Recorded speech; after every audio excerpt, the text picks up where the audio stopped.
Greetings, loves. I know it's late, but hey, that's how it is sometimes. You know, you never can tell with me. My schedule's all over the place. So you just never know what time we're going to get it crack-a-lackin'. So here we are. We made it, though. Hey, D, we're going to get it going on. But one thing I can tell you is that tomorrow we're going to be rocking and rolling at 4 p.m. Eastern. I can tell you that because I got an interview set up, y'all. Yeah, we're going to have the Grinch on here. And I'm going to do a separate video making this announcement now that I have it etched in stone. Ooh, I'm so nervous because I actually made an appointment and I hope I can keep it. Oh my goodness. I can. I'm joking, y'all. Well, Grinch has written a book. All of you may not be familiar with Grinch. He pops in here and there. But Grinch has written a book, and I am pulling his book up now. I'm waiting on my physical copy. But I don't know. I might roll with the Kindle version. This is called The Ratchet's Rogue, a brother's analysis of the modern Black American Jezebel. And his pen name is Paxton Leonard, illustrated by Cleveland Palmer. Ooh, edited by Kendra D. Nice. Of the Black Order. Yes. So I'll do a video tomorrow talking a little bit about Grinch in this book. And did I say interview or video? I'm not sure. But a short video. I'm going to try to anyway. Tomorrow's going to be so crazy for me. And I got a lot of reading to do before this brother comes on because I don't have the full book.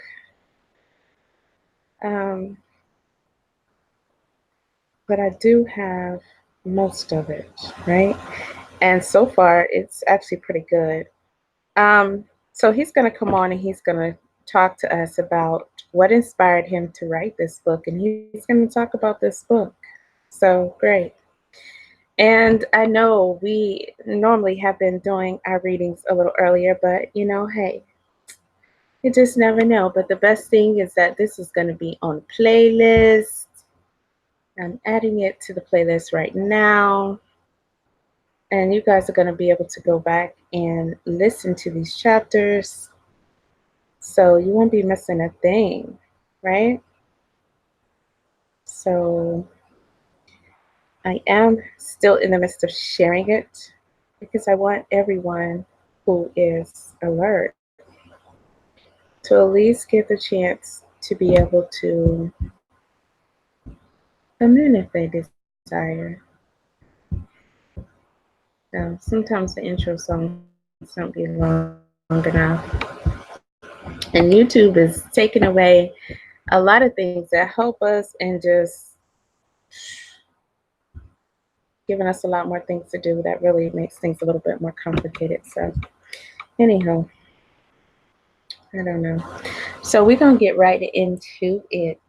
We're going to get right into it because I've been waiting on this anyway. And we're at what? Chapter 10. Let me pull my page up to make sure you guys can hear me. And thank you guys for hitting that like button. I really appreciate it.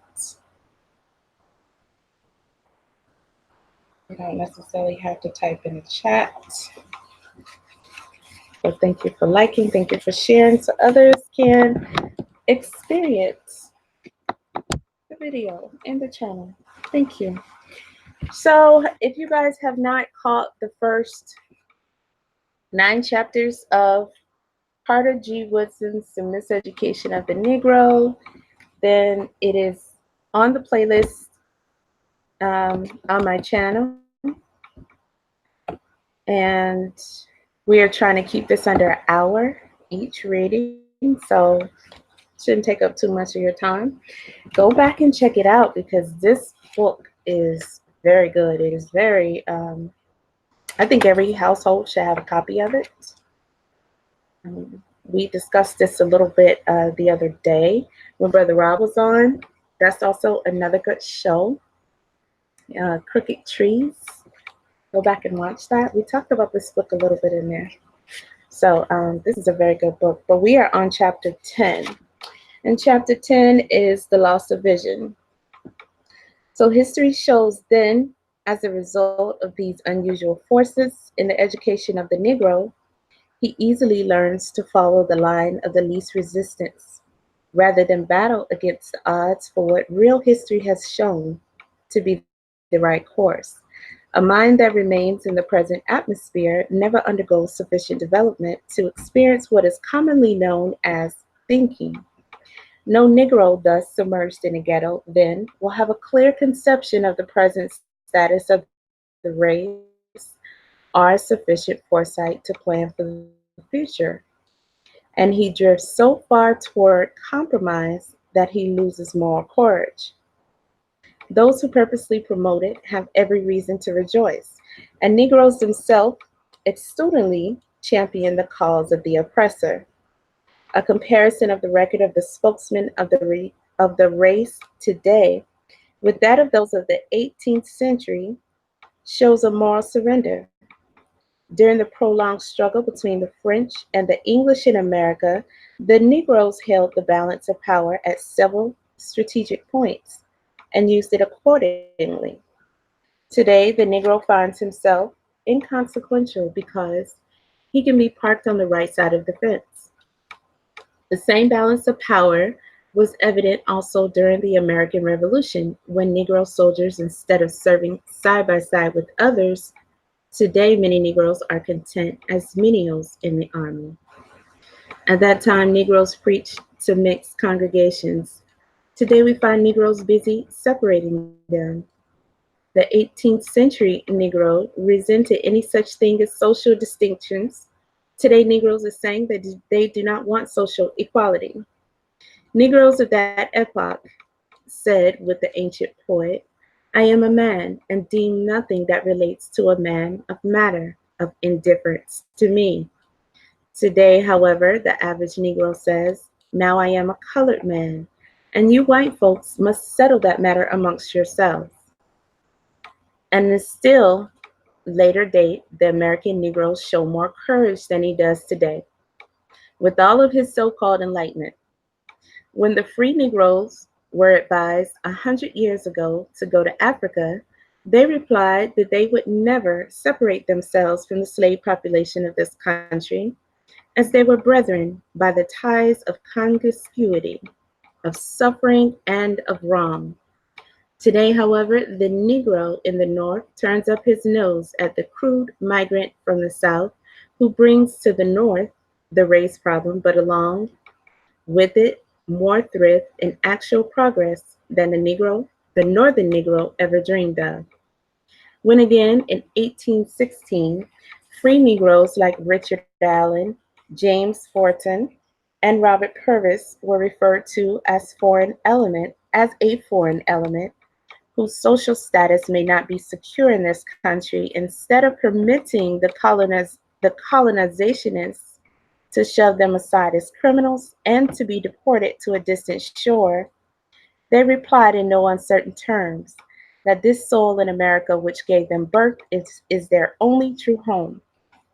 Here their fathers fought, bled, and died for this country, and here they intend to stay. Today, when such things come up, you find Negroes appearing up on the scene to see how much pay they can obtain to assist in the proposed undoing of the race.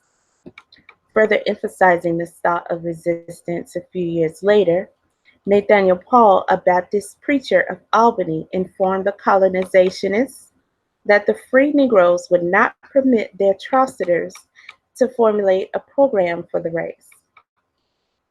You may go ahead with your plan to deport this element in order to make slavery secure, he warned, but the free Negroes would never immigrate to Africa. We shall stay here and fight until the foul monster is crushed.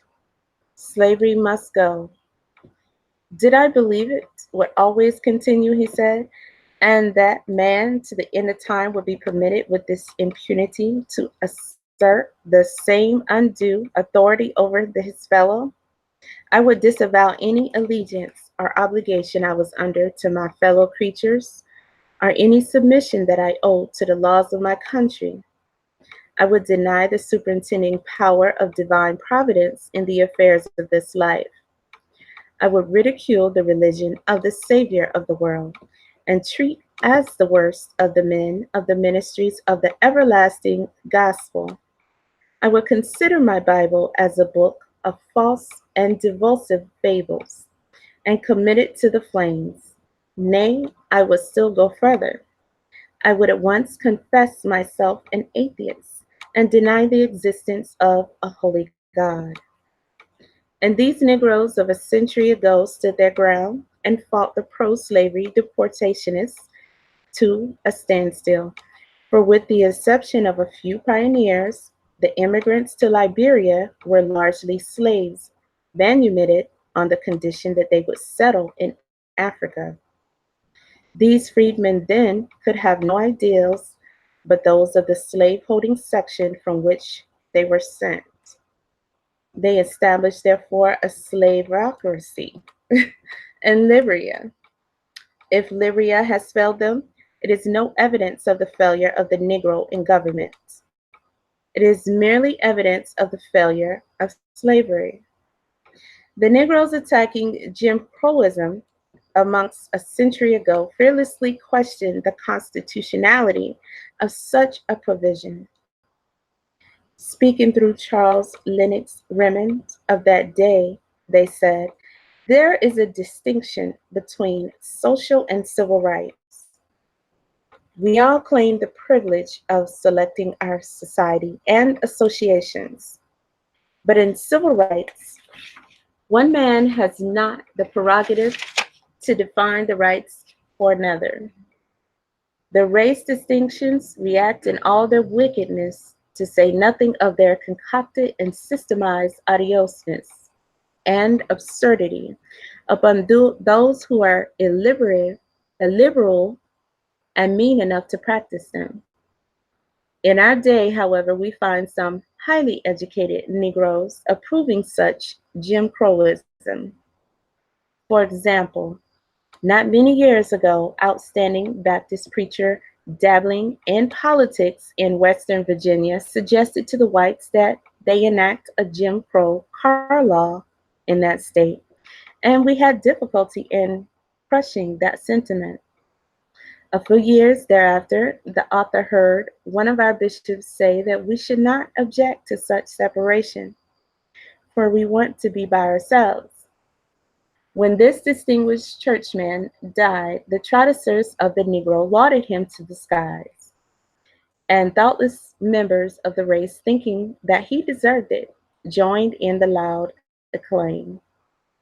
In this way, the large majority of educated Negroes in the United States have accepted segregation and have become its fearless champions. Their filled but undeveloped minds did not enable them to understand that, although an opiate furnishes temporary relief, it does not remove the cause of the pain. In this case, we have yielded on principle to satisfy the mob, but we have not yet found an ultimate solution of the problem at hand. In our so-called democracy, we are accustomed to giving the majority what they want rather than to educate them to understand what is best for them. We do not show the Negro how to overcome segregation, but we teach him how to accept it as final and just. Numerous results from this policy may be cited. The white laboring man refuses to work with Negroes because of the false tradition that the Negro is an inferior, and at the same time, the Negro, for the same reason, becomes content with menial service and drudgery. The politician excludes the Negro from the councils of his party and from the government because he has been taught that such is necessary to maintain the supremacy of his race. The Negro trained in the same school of thought accepts this as final and contends for such meager consideration as the bosses may begrudgingly grant him. An irate resident in an exclusive district protests against an invasion by Negroes because he has learned that these poverty-stricken people are carriers of disease and agents of crime. The Negroes, believing that such is the truth, remain content in the ghetto. The irrational parent forces the separation of the races in some schools because his child must occupy a seat next to a pupil of tainted African blood. The educated Negro this as inevitable and welcomes the makeshift for his people. Children of Negroes are excluded from the playgrounds because of the assertion that they will contaminate those of the whites. The Negroes, yielding, settle down to a policy of having their children grow up in neglected fashion in the most undesirable part of the city. The Negro is forced to ride in a Jim Crow car to stamp him more easily of the badge of his inferiority. The educated Negro accepts it as settled and abandons the fight against the social proscript. And thus goes segregation, which is the most far-reaching development in the history of the Negro since the enslavement of the race. In fact, it is a sequel of slavery. It has been made possible by our system of miseducation, innocent people who did not know what was happening. It is so subtle that men have participated in promoting it without even knowing what they were doing. There are a few defenders of segregation who are doubtless sincere. Although nominally free, they have never been sufficiently enlightened to see the matter other than as slaves. One can cite cases of Negroes who oppose emancipation and denounce abolitionists. A few who became free re-enslaved themselves. A still larger number made no effort to become free because they did not want to disconnect themselves from their masters, and their kind still object to full freedom. Ever since the Civil War, when Negroes were first given a chance to participate in the management of their affairs, they have been inconsistent and compromising. They have tried to gain one thing on one day by insisting on equality for all, while at the same time endeavoring to gain another point the next day by segregating. At one moment, Negroes fight for the principle of democracy, and at the very next moment, they barter it away for some temporary advantage. You cannot have a thing and dispose of it at the same time. For example, the Negro political leaders of the Reconstruction period clamored for suffrage and the right of holding office, serving in the militia, and sitting on the jury. But few of them wanted white and colored children to attend the same school. When expressing themselves on education, most of them took the position of segregationalists. And Charles Sumner, in his fight for the civil rights of the Negro, had to eliminate mixed schools from his program, not only because many whites objected, but also because the Negroes themselves did not seem to want them. All of these leaders might not have been looking for jobs in those days, but as nominal freemen who were still slaves, they did not feel comfortable in the presence of their former masters. These timorous men were very much like some Negroes who were employed near the author's home in Virginia by a northern farmer who had moved into the state after the Civil War. When breakfast time came the first morning, he called to them to eat at the table with his family.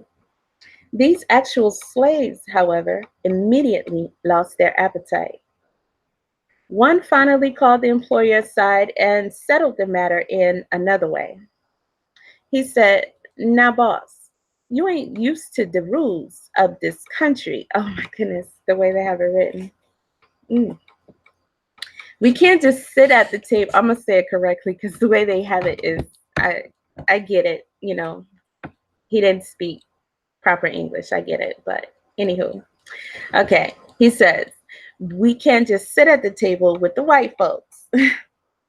We've been used to eating a cake of bread out yonder, between the plow handles. I don't even understand it. Okay, let us go out there. Okay, as in let us go out there. Okay. The system, therefore, has extended from one thing to another until the Negroes today find themselves hedged in by the color bar almost every way they turn. And set off by themselves, the Negro cannot learn from the example of others with whom they might come in contact. In the ghetto, too, they are not permitted to construct and carry out a program of their own. These segregating institutions interfere with the development of self-helping among Negroes. For often, Negroes fail to raise money to establish institutions which they might control, but they readily contribute large sums for institutions which segregate persons of African blood. Ooh. Denied participation in the higher things of life, the educated Negro himself joins too, with ill designing persons to handicap his people by systemized exploitation. Feeling that the case of the Negro is hopeless, the educated Negro decides upon the course of personally profiting by whatever he can do and using these people as a means to an end. He grins in their faces while extracting money from them. But his heart shows, okay, that should be but his heart shows no fond attachment to their despised cause. With a little larger income than they receive, he can make himself somewhat comfortable in the ghetto, and he forgets those who have no way of escape. Some of this educated class join with unprincipled real estate men in keeping Negroes out of desirable parts of the city and confining them to unsanitary sections.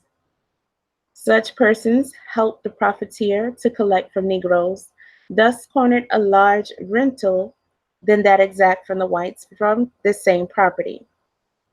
In similar fashion, a Negro minister sometimes come into a community where the races are moving along amicably together in their churches and rents a shack or an old empty store to start a separate church for our people, not to supply any practical need, but to exploit those who have never learned to think.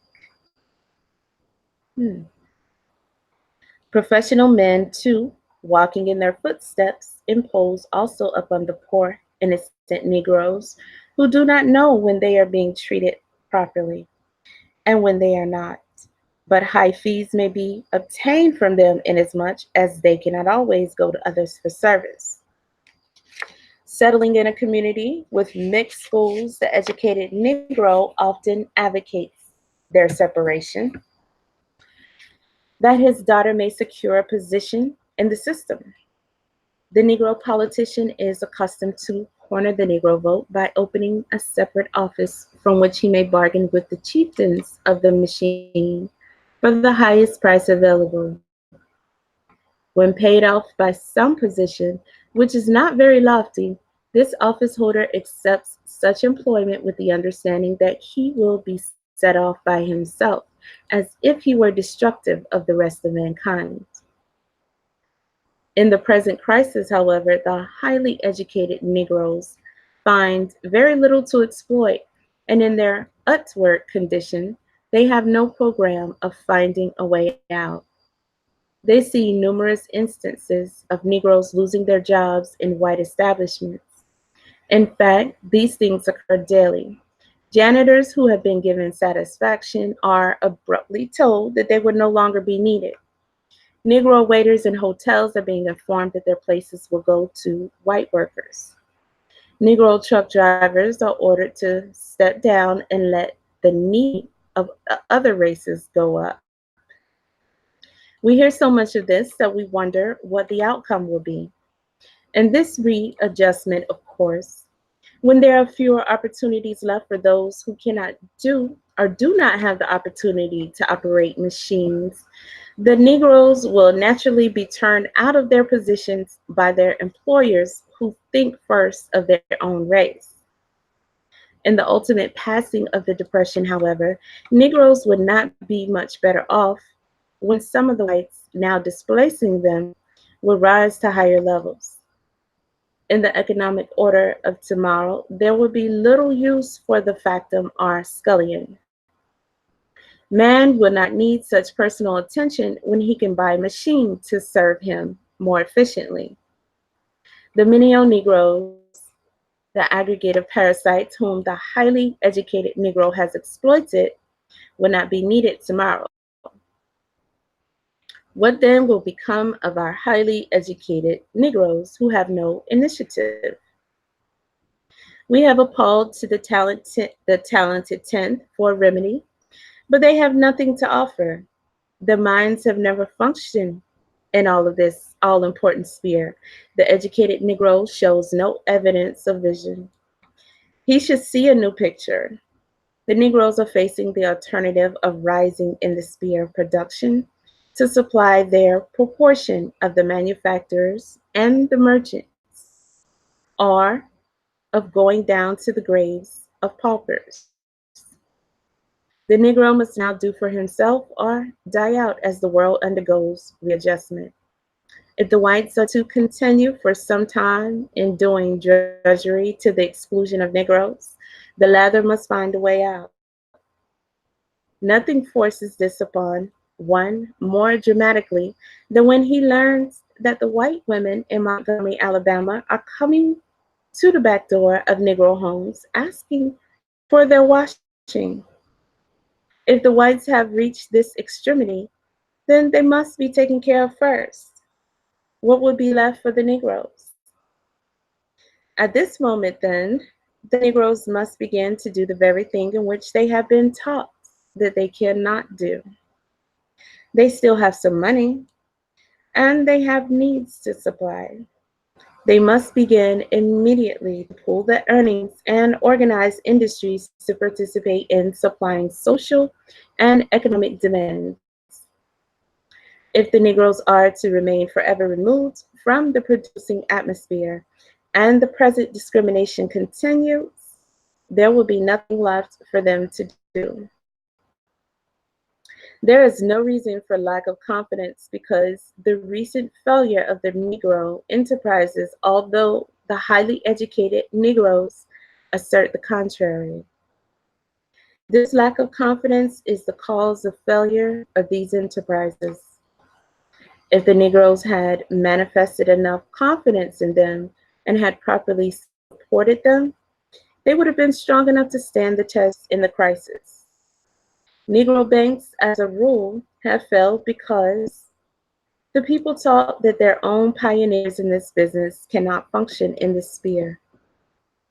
They withdrew their deposits. An individual cannot live after you extract the blood from his veins.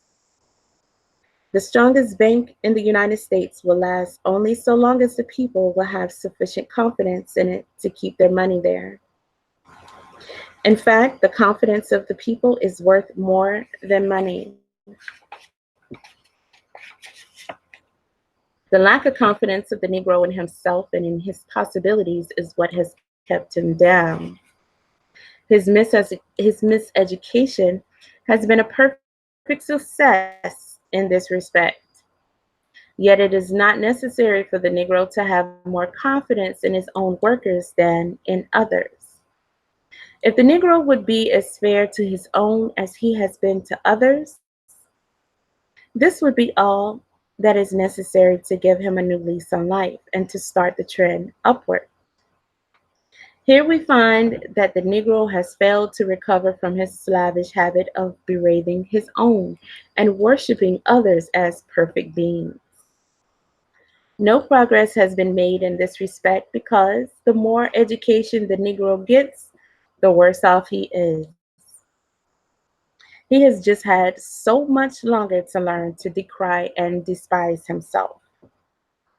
The race looking to this educated class for a solution of its problems does not find any remedy, and on the contrary, sees itself further and further away from those things to which it has aspired, by forgetting the schoolroom for the time being and relying upon an awakening of the masses through adult education. We can do much to give the Negro a new point of view with respect to economic enterprise and group cooperation. The average Negro has not been sufficiently miseducated to become hopeless. Our minds must become sufficiently developed to use segregation to kill segregation, and thus bring to pass an ancient and yet modern prophecy. The wrath of man shall praise thee. If the Negro in the ghetto must eternally be fed by the hand that pushes him into the ghetto, he will never become strong enough to get out of the ghetto. This is the assumption of Negro leadership in the ghetto, then must not be confined to the matters of religion, education, and social uplift. It must deal with such fundamental forces in life as make these things possible. If the Negro area, however, is to continue as a district supported wholly from without, the inept dwellers therein will merit and will receive only the contempt of those who may occasionally catch a glimpse of them in their plight. As Frederick Douglass said in 1852, it is vain that we talk of being men if we do not do the work of men. We must become valuable to society in other departments of industry than those servile ones, which we are rapidly being excluded. We must show that we can do as well as they. When we can build as well as we live in houses, when we can make as well as wear shoes, when we can produce as well as consume wheat, corn, rye, then shall become valuable to society. Yes.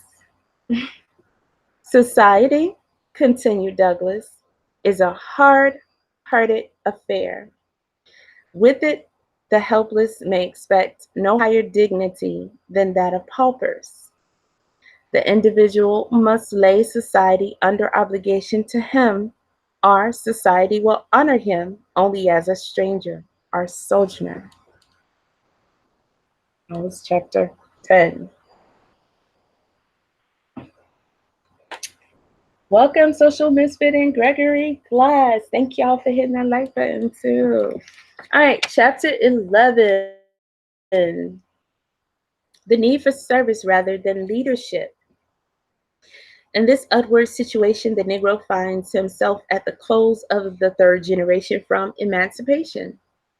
And he has been educated in the sense that persons directed a certain way are more easily controlled, or as Ovid remarked, in time the bull is brought to bear the yoke. The Negro in this state continues as a child. He is restricted in his sphere to small things, and with this he becomes satisfied. His ambition does not rise any higher than to plunge into the competition with his fellows for these trifles. At the same time, those who have given the race such false ideals are busy in the higher spheres from which Negroes, by their miseducation and radical guidance, have been disbarred. Examples of this failure of the miseducated Negro to have high ideals may be cited. The author has known numerous cases of Negro lawyers, physicians, and businessmen who, while attending local Sunday schools, churches, and lodges, have fallen out like trifles, like a resolution or the chairmanship of a committee, which so embittered them as to make themselves enemies for life and stumbling blocks, preventing any such as organization or community cooperation. It is a common occurrence to see a Negro well situated as a minister or teacher aspiring to a political appointment which temporarily pays little more than what he is receiving and offers no distinction except that of being earmarked as a Jim Crow job set. Aside from some Negro who has served well the purposes of the bosses as a ward healer in a campaign. Negroes who have begun promising businesses, enterprises, sometimes abandon them temporarily for the same sort of empty honor. In this way, they have been known to hamper their business by incurring the displeasure of ambitious politicians who might otherwise patronize them. Negroes at this point of view have developed in part of the country where it is thought that most distinguished persons in the community are those who hold and exploit the local office, or those who are further honored with positions in the state and nation. While this may apply in the case of their oppressors, a few positions allotted, the Negroes are magnified beyond all reasonable bounds. This comes as a natural result, however, for the education of the Negro requires it. The ambitious, miseducated Negro in the struggle for the little things allotted by others prevents any achievement of the people in matters more constructive. Potentially, the colored people are strong, although they are actually weak. This much ado about nothing renders impossible cooperation, the most essential thing in the development of a people. The ambitious of this class do more to keep the race in a state of turmoil and to prevent it from a serious community effort than all the other elements combined. The one has a job that the other wants, or the one is a leader of a successful faction, and the other is struggling to supplant him. Everything in the community then must yield ground to this parallel contest. In one city of a few thousand Negroes, there is no chance for community cooperation because of the antagonism of the Methodist and Baptist preachers in charge of the two and the social welfare workers. The other is persistently struggling to undo everything accomplished by his opponent. The one is up today, and the other is Ascendancy Tomorrow. Several efforts have been made to start business enterprises there, but no one has succeeded because one faction tears down what the other builds up. In another city, the cleavage is along political lines. Preachers are there, but a lawyer and a dentist is plunging into politics and have disposed the clergy of the stage. The leader of one faction is so bitterly opposed to the other that he even warns strangers against going to the home of his adversary. To present a sane proposition to the community through one of these leaders means local warfare rather than an effort to work together for the common good. Consequently, although there are thousands of Negroes living together in one quarter, and they have no business enterprises of work, the selfish struggle for personal aggrandizement, which has not yet brought either faction more than an appropriate for the police force or for clerkship in one of the city offices, thus blocks the social and economic progress of thousands of offending people. Mm. And in another state, the ambition of the highly educated Negro is restricted to becoming principals of the high schools. The neglected state school has not developed sufficiently to become attractive. The warring area then is in the cities, and one of them where several Negroes own considerable wealth, which is, if pooled properly used, would produce all but wonderful results. The petty strife has been most disastrous. Little thought is given to social uplift.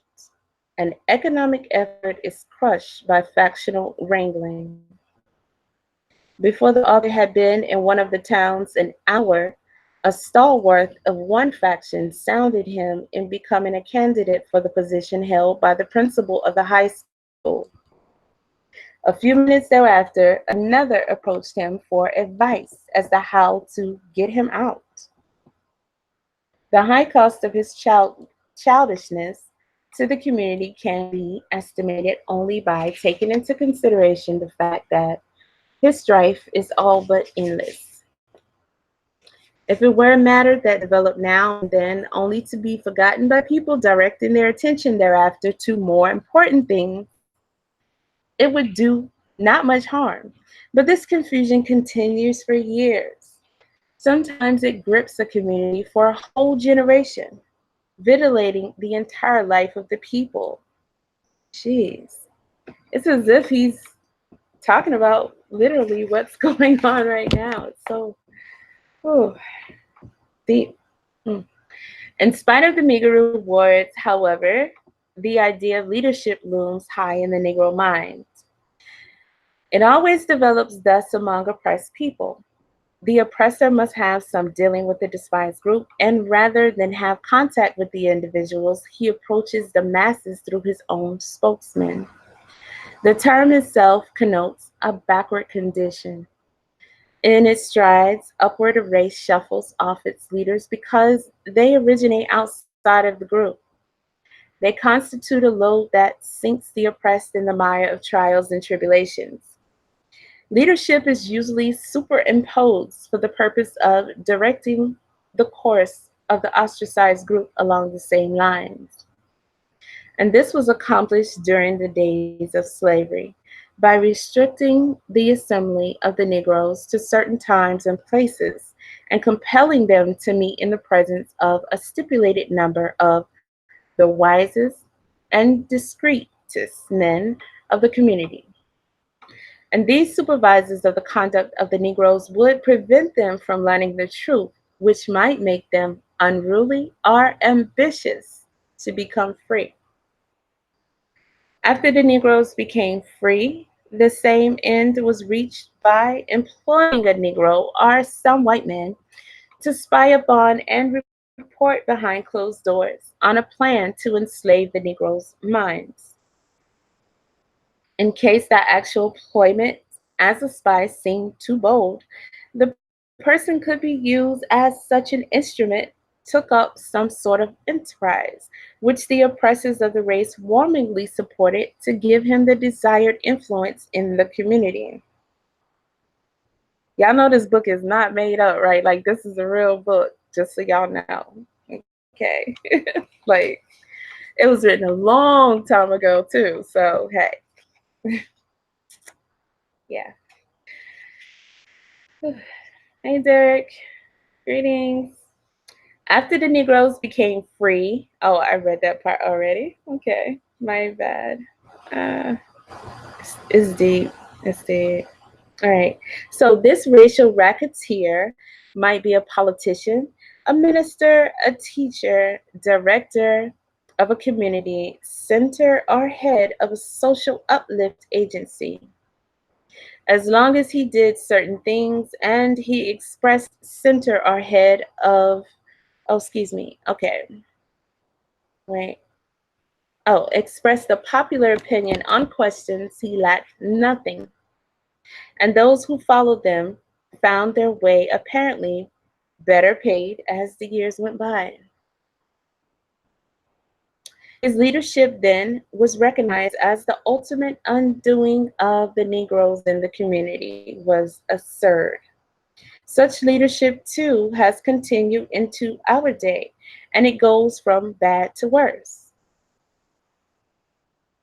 The very service which this radical today renders hardens him to the extent that he loses his soul. He becomes equal to any tax the oppressor may impose upon him, and at the same time he becomes artful enough to press his case convincingly before the thoughtless multitude. What is right is sacrificed because everything that is right is not expended, and what is expended soon becomes unnecessary. Recently, a citizen observing how we have thus been betrayed suggested that there be called a national meeting to take steps for a program of development for the race from within under a new leadership.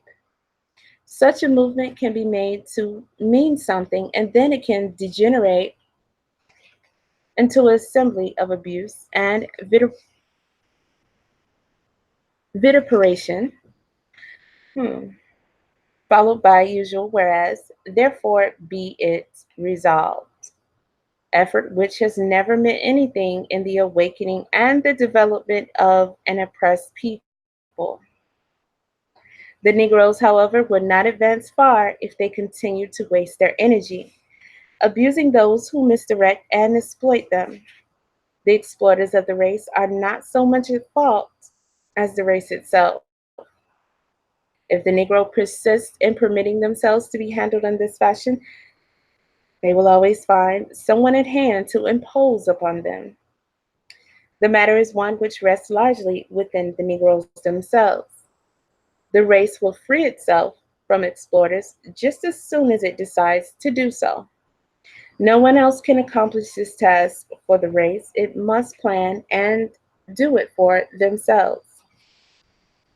Checking upon what they can do, Negroes often find themselves giving money and moral support to various persons and institutions which influence the course of the race in the wrong way.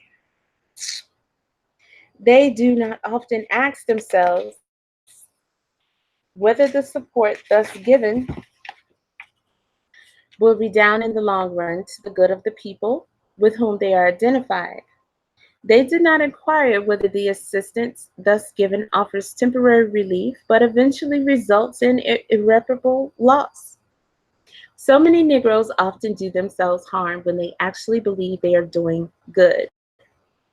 Under their present teachers, they cannot easily learn to do any better, for such training as we undergo does not open our eyes sufficiently for us to see far ahead of us.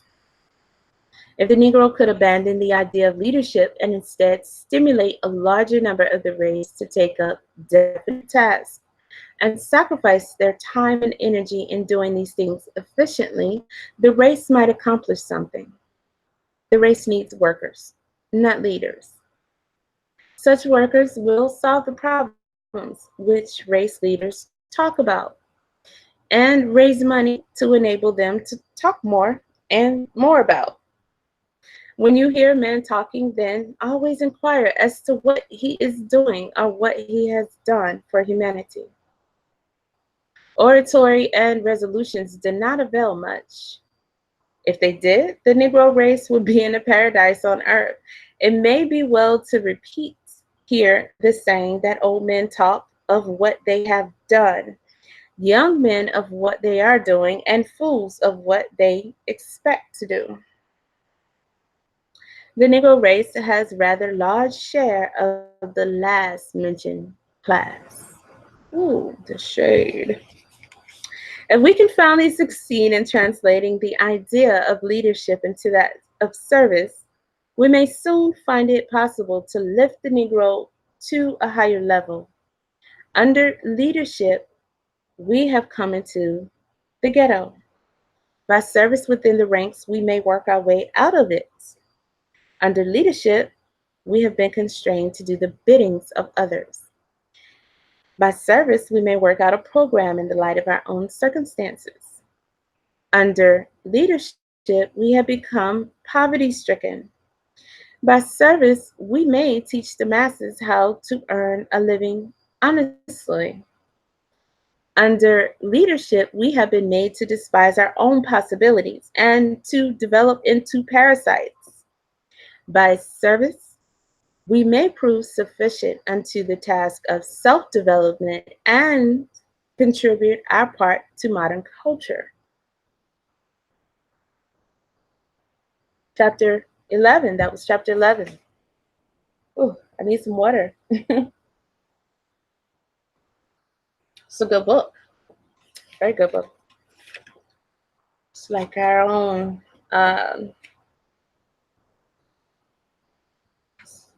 is this a crystal ball or is it our own,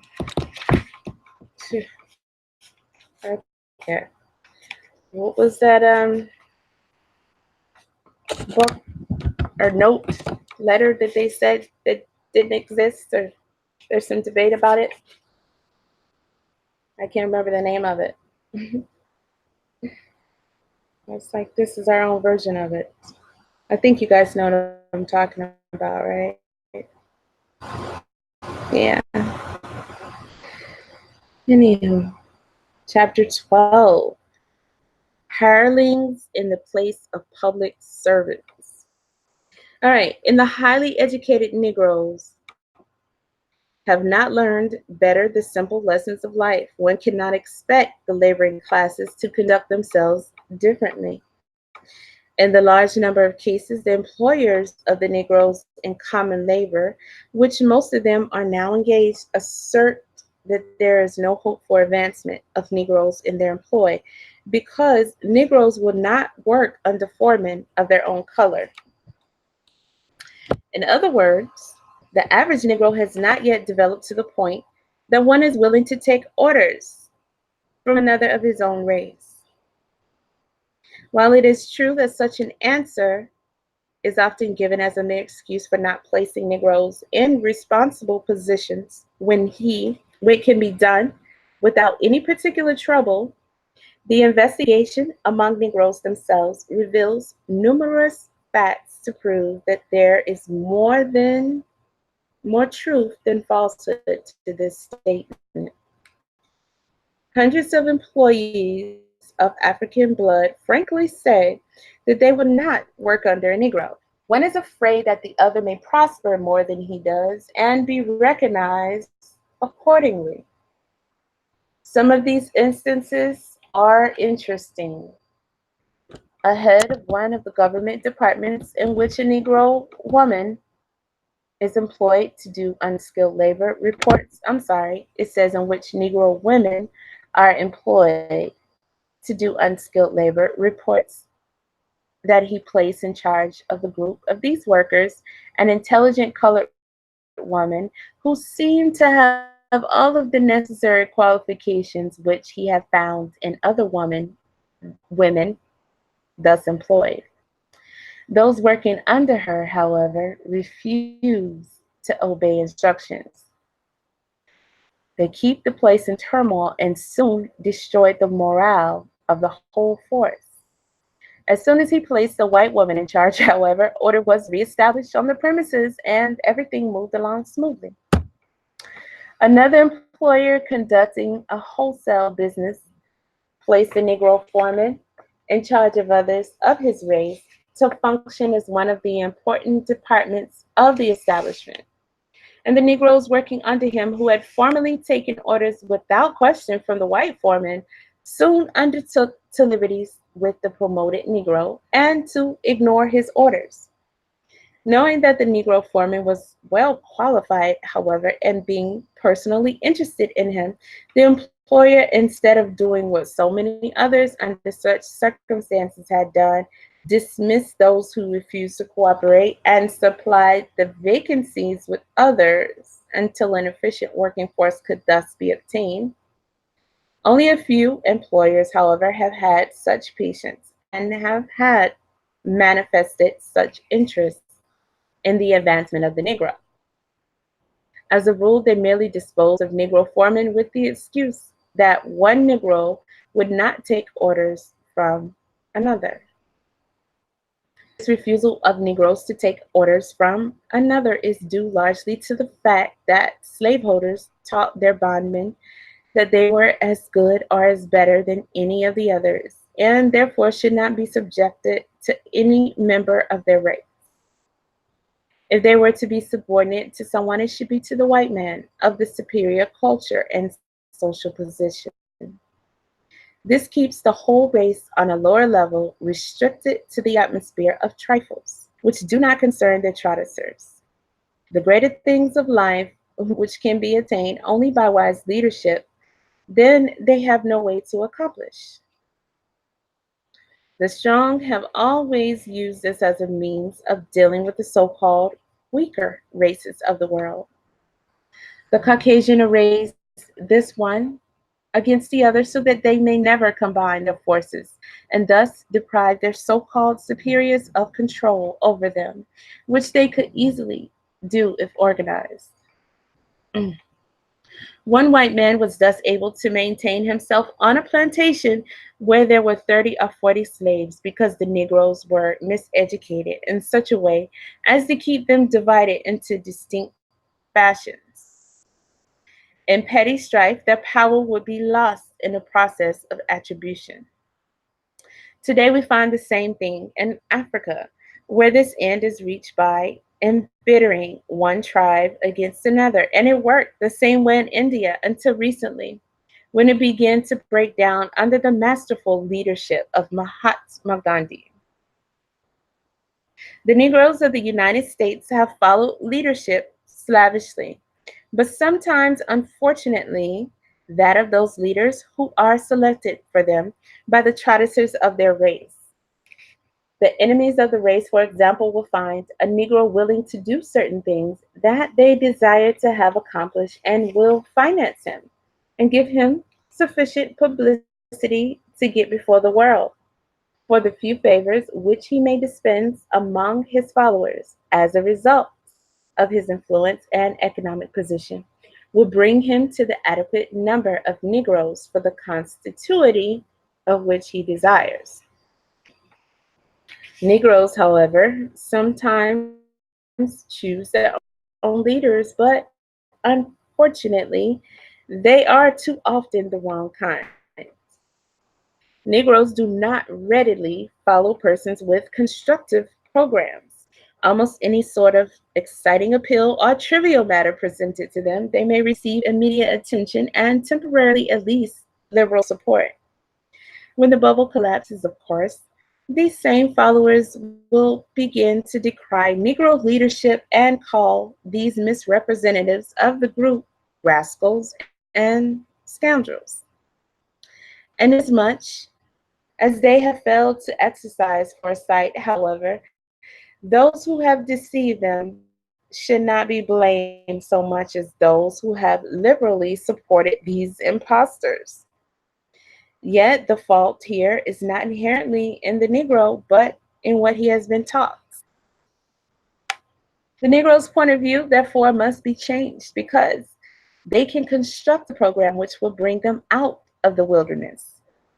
For example, no good can be expected from one of our teachers who has said she had to give up her class in Sunday school to accept a job of waiting at the table at that hour because she had bought a $2,400 coat and her husband had purchased an expensive car. Such a teacher has no message for the Negro child. Her example would tend to drag the youth downward, and the very thought of having such a person in the schoolroom is most depressing. We must feel equally discouraged when we see a minister driving up to his church on Sunday morning in a Cadillac. He does not come to feed the multitude spiritually, he comes to fleece the flock. The appeal that he makes is usually emotional. While the people are feeling happy, the expensive machine is granted and the prolonged vacation to use is easily financed. Thus, the thoughtless drift backward towards slavery. When you see a physician drive to one's door in his pierced arrow, then you cannot get the impression that he has come to treat the patient for a complaint. He has come to treat him for $1. Such physicians, as a rule, know less and less medicine as the years go by, although they make much money by learning human psychology and using it for personal gain. With leeches of this type feeding upon an all but impoverished people and giving them nothing back, there can be no hope for advancement. And no people can go forward when the majority of those who should know better have chosen to go backwards. But this is exactly what most of our misleaders do. Not being learned in the history and the background of the race, they figure out that there is no hope for the masses, and they decide then that the best thing they can do is exploit these people for all that they can and use the accumulations selfishly. Such persons have no vision and therefore perish at their own hands. It is an injustice to the Negro, however, to miseducate him and suffer his manners to be corrupted from infancy unto old age, and then blame him for making the mistakes which such guidance necessitates. People who have been restricted and held down naturally condescend to the lower levels of delinquency. When education has been entirely neglected or improperly managed, when we see the worst passions ruling with uncontrolled and incessant sway. Good sense degenerates into crowds, anger wrangles into malignity, restraint, which is thought most solitary, comes too late, and the most judicial admonitions are urged in vain. Philosophers have long conceded, however, that every man has two educations, that which is given to him and the other that he gives to himself. Of the two kinds, the latter is by far more desirable. Indeed, all that is most worthy in a man is he must work out and conquer for himself. It is that which constitutes our real and our best nourishment. What we merely are taught seldom nourishes the mind like that what we teaches ourselves. The same eternal principle applies to a race forced to live apart from others as a separate and distinct group. Inasmuch as the education of the Negro has come from without, we can clearly see that he has received only a part of the development which he should have undergone, or he has developed negatively. The Negro lacks mental power, which cannot be expected from ill-fed brains. This naturally brings up a serious question. The people on the outside who are directing the race from afar will take this condition of affairs as evidence that the Negro is not prepared for leadership. What they ought to say is that they have not prepared the Negro to assume the responsibility of his own uplift. Instead of doing this, however, they play up this result of their own failure as an argument for imposing upon the Negro race the guidance of others from without. As to whether or not a white man should be a leader of the Negroes may be dismissed as a silly question. What has the color to do with it? Such a worker may be white, brown, yellow, or red if he is a heart and a soul with the people whom he would serve. It is just happens, however, that most white men now in control of Negro institutions are not of this required type. Practically all of those with whom I have talked and communicated believe in imposing some sort of disability upon Negroes. Some object to the freedom of intermarriage as a substitution for concubinage, scoff at the idea of enfranchisement of the Negroes, approve of their segregation, and justify the economic exploitation of the race. Now, if these persons to elevate the Negroes, to what point do they expect to lift them? And what will the Negroes be when they get there? With this same thought in mind, the white director of Negroes recently said to the author, I realize that I have no useful function in my present position as a president of a Negro institution. I do not approve of their aspirations to many things. I cannot accept the students in my house as I would white students because it might lead to an interracial romance. Marrying is such a difficult problem at the best that I should not like to see any one of children make a failure in life by marrying a Negro. In other words, continued he, we live in two different worlds. While I am among them, I cannot become a part of them. How then can I help them under these circumstances? I am acquainted with another white educator at the head of a Negro institution who will not address a colored girl as Miss, and to avoid the use of a title in speaking to the women of the race, he addresses them as his kin.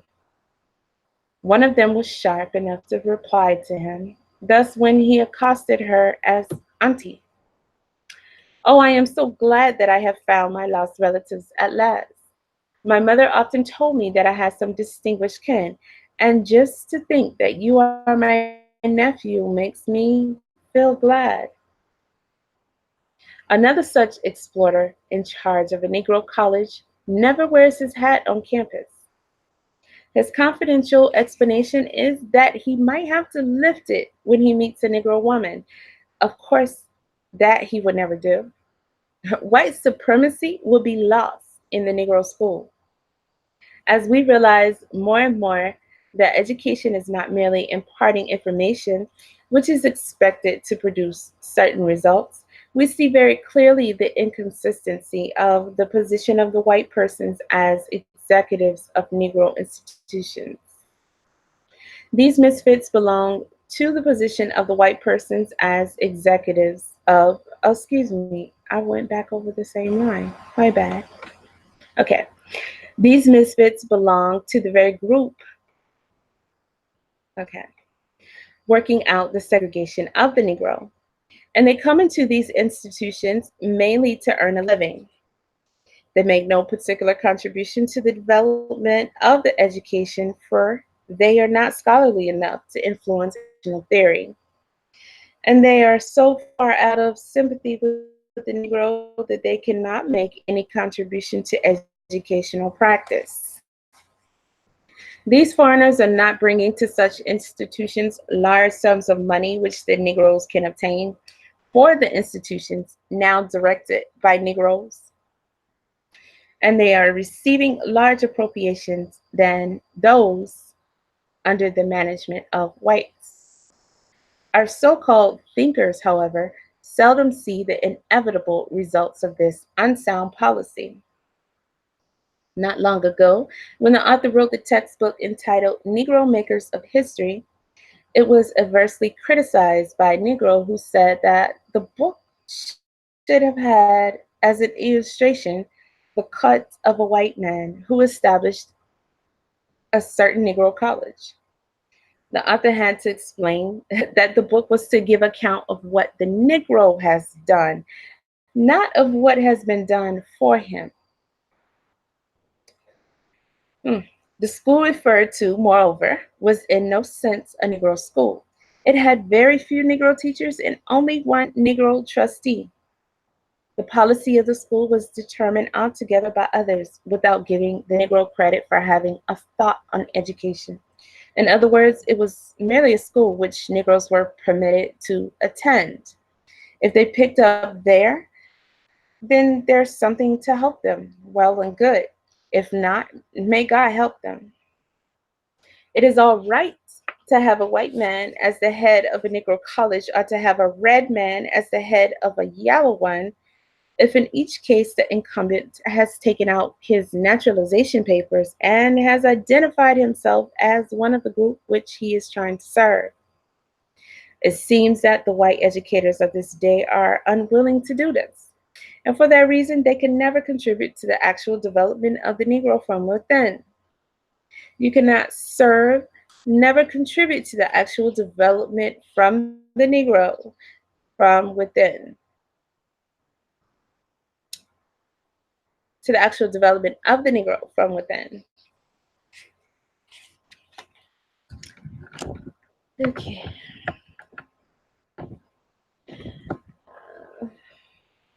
Somebody's rolling. Oh, YouTube. YouTube, you causing trouble. You was doing fine last time. Let's see.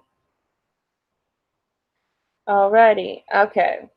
The real servant of the people must live among them, think with them, feel for them, and die for them. The white worker in Negro institutions, too, can never be successful without manifesting some faith in the people with whom he has cast his lot. His efforts must not be merely an attempt to stimulate their imitation of things in a foreign sphere.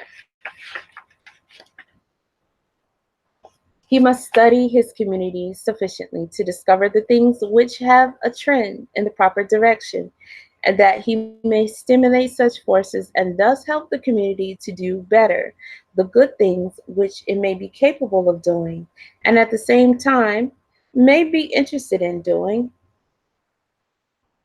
Yeah, okay. If these people are to be brought the ideas of foreigners and must be miraculously transformed into something else before anything can be made of them, such effort will be a fruitless task, like most of the so-called education and uplift of the Negroes in America. The Negro, in spite of his confinement to the ghetto, has some opportunities to develop his special capabilities. If they are properly studied and understood, the real servant of the people then will give more attention to those to be served than to the use that somebody may want to make of them. He will be more concerned with what he can do to increase the ease, the comfort, and the happiness of the Negro than with how the Negro may be used to contribute to the ease, the comfort, and happiness of others. The servant of the people, unlike the leader, is not on a high horse elevated above the people and trying to carry them to some designated point to which he would like to go for his own advantage. The servant of the people is down among them, living as they live, doing what they do, and enjoying what they enjoy. He may be a little better informed than some other members of the group. It may be that he has had some experience that they have not had, but in spite of his advantage, he should have more humility than those whom he served.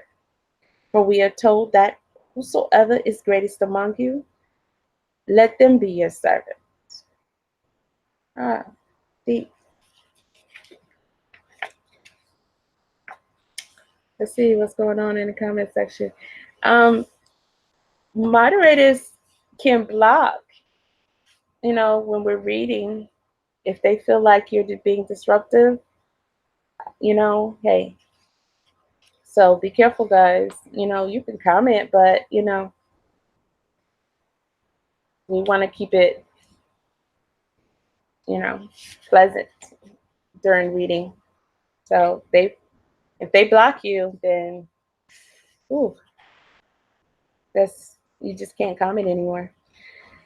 All right. So we're on chapter 13. Understand the Negro. We do not offer here any course in Negro history, Negro literature, or race relations recently, said a professor of Negro College. We study the Negro along with other people. An excellent idea, the interviewer replied. No one should expect you to do any more than this. But how do you do it when the Negro is not mentioned in your textbooks except to be condemned? Do you, a teacher in a Negro school, also condemn the race in the same fashion as the writers of your textbooks of history and literature? No, he said. We bring the Negro in here and there. How often does here and there connote? Well, he said, Negroes have not done much, and what they have accomplished may be briefly covered by referring to the achievements of a few men and women. Well, why do you emphasize the special study of the Negro? He said further. Why is it necessary to give the race special attention in the press or the rostrum or in the schoolroom?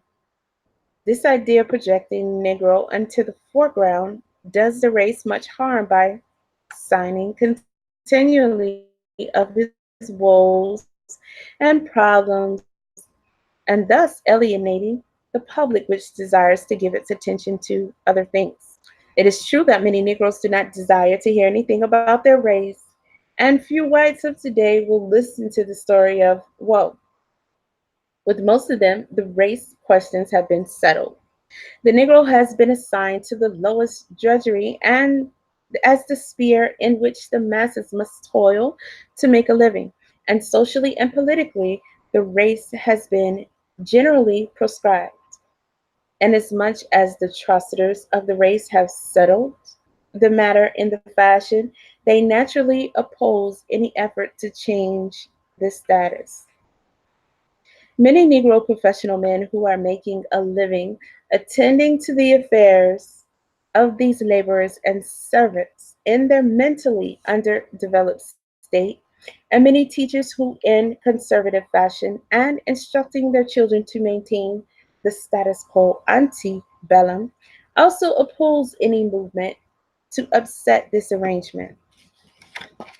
They are also getting paid for their efforts. Why should they try innovations? The gods have so decreed it. Human beings cannot change. Why be foolish? A Negro with sufficient thought to construct a program of his own is undesirable. And the educational systems of this country generally refuse to work through such Negroes in promoting their cause. The program for the uplift of the Negroes in this country must be handed over to an executive force, like orders from the throne, and they must also carry it out without question or get out of line and let the procession go on. Although the Negro is being daily forced more and more by segregation into a world peculiarly his own, his unusually perplexing status is giving little or no thought, and he is not considered capable of thinking for himself. The chief difficulty with the education of the Negro is that it has been largely imitating, resulting in the enslavement of his mind. Somebody outside of his race desired to try out on Negroes some experiment which interested him and his coworkers, and Negroes, being objects of charity, have received them cordially and have done what they required. In fact, the keynote in the education of the Negro has been to do what he is told. And any Negro who has learned to do this is well prepared to function in the American social order as others would have them. Looking over the courses of study in the public schools, one finds little to show that the Negro figures in these curricula. As supplementary matter, a good deed of some of the Negro is occasionally referred to, but oftener the race is mentioned, only to be held up to ridicule. With the exception of a few places like Atlantic City, Atlanta, Tulsa, St. Louis, Birmingham, Knoxville, and the states of Louisiana and North Carolina, no effort is being made to study the Negro in public schools as they do the Latin, the Teuton, or the Mongolian.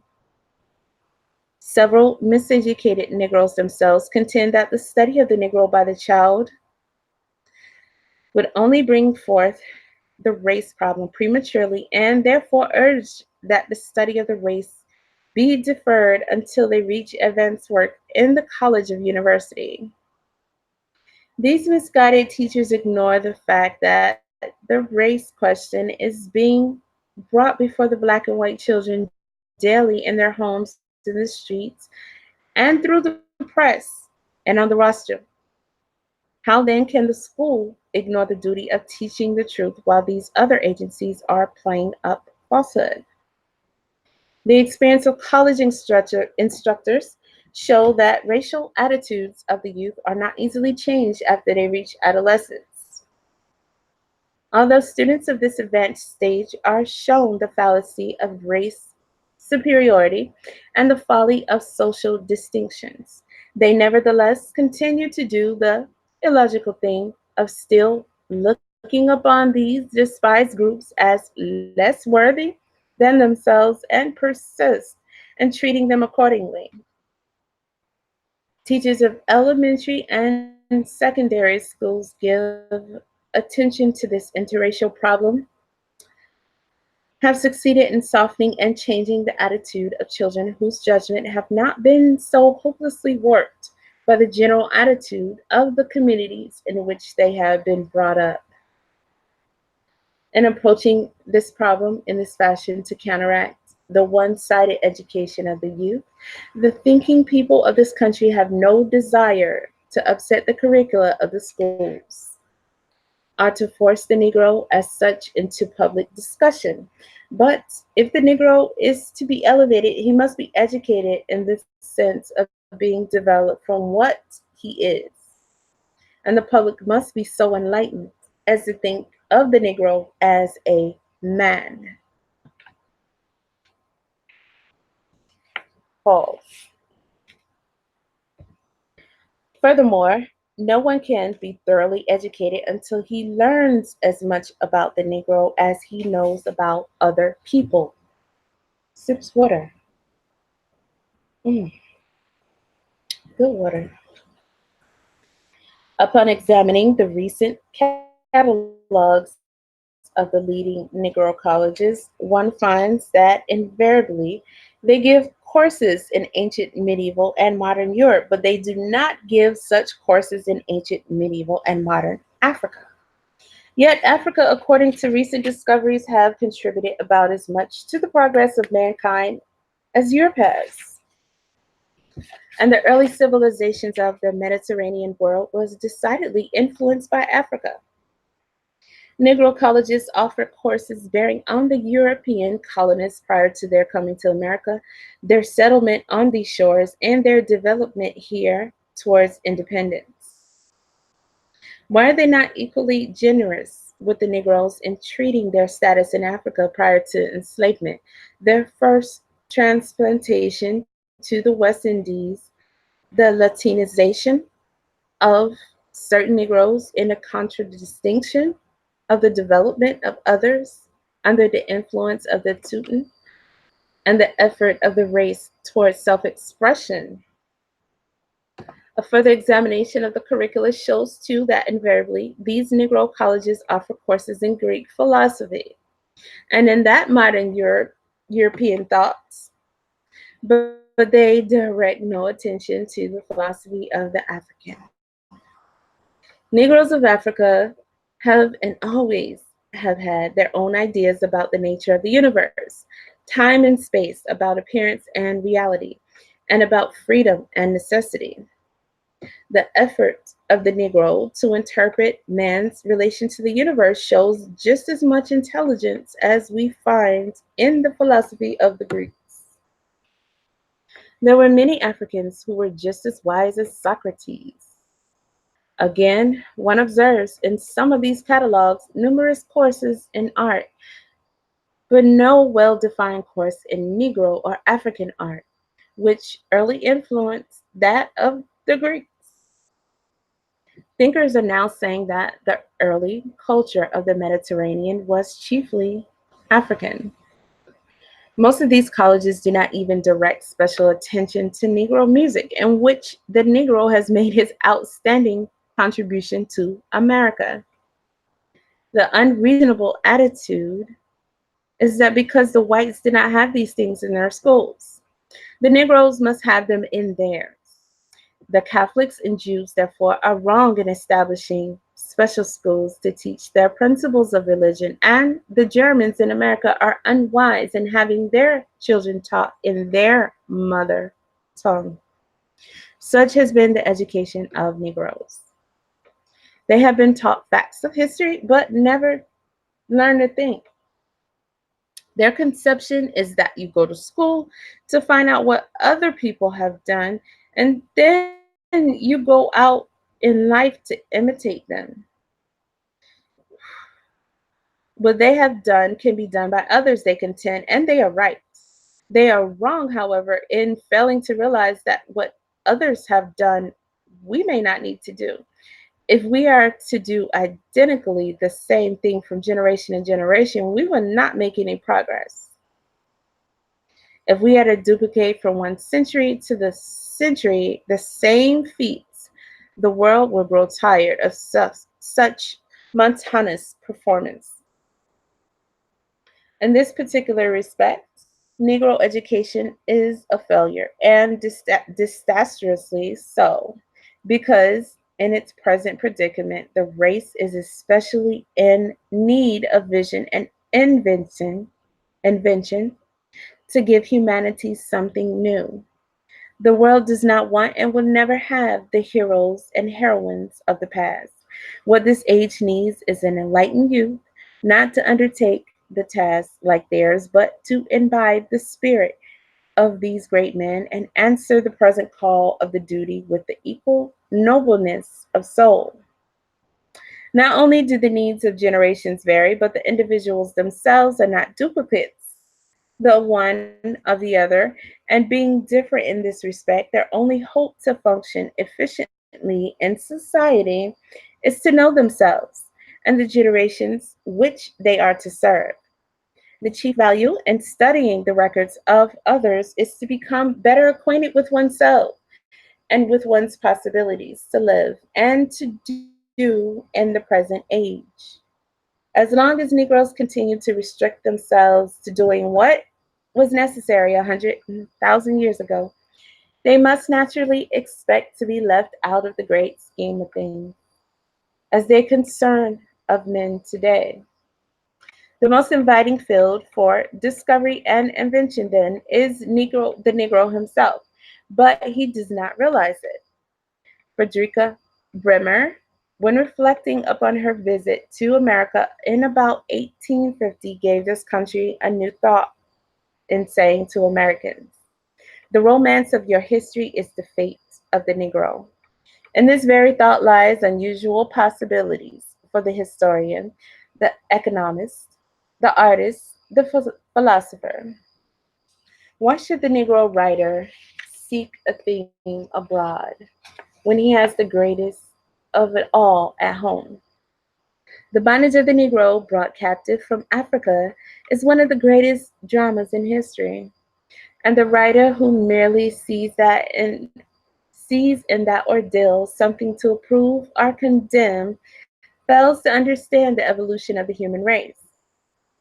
Negroes now studying dramatics go into our schools to reproduce Shakespeare, but mentally developed members of this race will see the possibilities of a greater drama in the tragedy of the man of color. Negroes graduating from conservatories of music dislike the singing of our folk songs. For some reasons, such misguided persons think that they can improve on some of the productions of the foreign drama or render the music of other people better than they can themselves. A knowledge of real history would lead one to think that slavery was one of the significant developments which, although evil in themselves, may redound sometimes to the advantage of the oppressed rather than to that of the oppressor. Someone has said that the music of Poland was inspired by incidents of a struggle against the depots invading the partitioning of the prostrate land. The Greeks never had an art until the country was overrun by hostile Orientals. Someone then began to immortalize in the songs the sons who went forth to fight for the native lands. Another carved in marble the thought evoked by the example of the Greeks' youth, who blocked the mountain's paths with his body, or who bared his breast to the javelin, who defended the liberty of his country. These things we call art. In our own country, other elements of the population, being secure in their position, have never faced such a crisis as the Europeans, after whose pattern the American life is fashioned, have not recently had such experience. White Americans then have produced no art at all, and that of Europe has reached the point of stagnation. Negroes who are imitating the whites then are engaged in a most unprofitable performance. Why not interpret themselves anew to the world? If we had a few thinkers, we could expect great achievements on tomorrow. Some Negro with unusual insight would write an epic of bondage and freedom, which would take its place with those of Homer and Virgil. Some Negro with aesthetic appreciation would construct from collected fragments of Negro music and grand opera that would move humanity to repentance. Some Negro of philosophic penetration would find a solace for the modern world in the soul of a Negro, and then men would be men because they are men.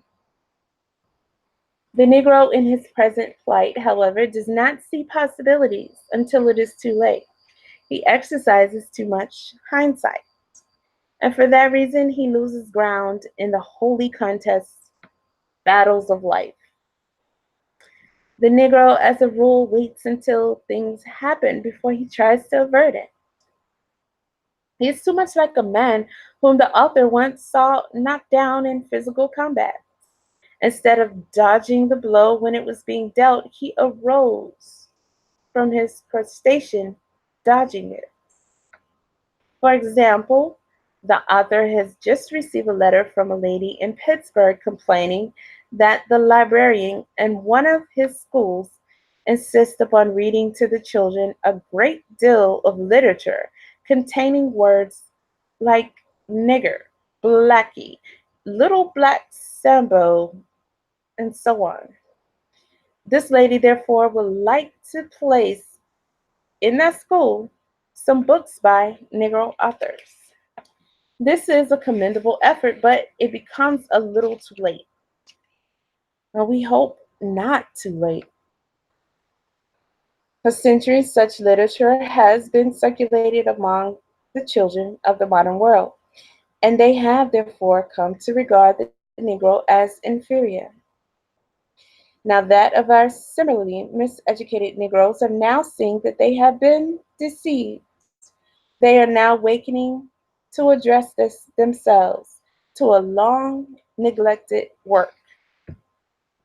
They should have been thinking about this generations ago, for they have a tremendous task before them today in dispelling this error and counteracting the results of such biasness in our literature. There has just come to from a friend of humanity in Edinburgh, Scotland, a direful account of the increase in race prejudice in those parts. Sailors who have frequented the stronghold of race prejudice in South Africa undertook recently to prevent Negro men from socializing with a Scotch woman at a dance, and certain professors of the University of Edinburgh, with the same attitude, show much of it to their teaching, that this friend entreats us to send them informing books to the Negro. We're doing it. Here again, however, the effort to uproot error and popularize the truth becomes rather late. The Negro, since freedom has gone along, grinning, whooping, and cutting capers, while the white man has applied himself to the task of defining the status of the Negro and compelling him to accept it as thus settled forever. While the Negro has been idle, propaganda has gone far ahead of history. Unfortunately, too, Negro scholars have assisted in the production of literature which gives this point of view.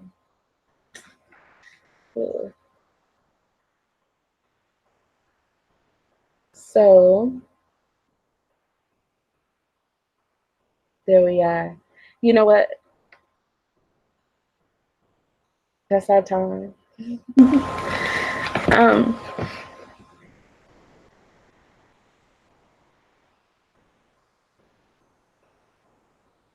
so we will continue with chapter 14. Oh my. I went a little over, guys. I apologize. I meant to set my timer for 1 hour. I set it for 2. And some told me to look up. But I'm glad that you all were here. Let me see who's in the chat. Thank you, Deke, coming through always. Social Misfit. All right, good to see you in the house. Gregory Glass. I'm reading your comments. Derek, good to see you made it through. Observer, formerly known as Stuff. Yes, you are new. Interesting name that you chose. King Rage. All right. You made it through to a reading. Look at you. We are reading The Miseducation of the Negro. I'm going to fix the title to reflect chapters that we read. Oh, I got 2 dislikes.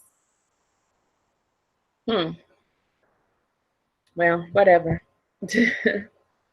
Whatever. YouTube already dislikes it, so hey, who cares? At least some of you guys liked it, right? So, anywho, yeah, I'm gonna fix the title to reflect the book name and the chapters that we've added to the playlist. I just titled it this way because it was late and we're just, reading late, but we're finishing this book for those who don't know every Wednesday. And it's being added to the rest of the chapters. And so we are on, what did I say? Chapter 14. And I think there are 19 chapters. So we're almost done. Went a little over this time. I'm surprised the lines didn't really start running together this late for me.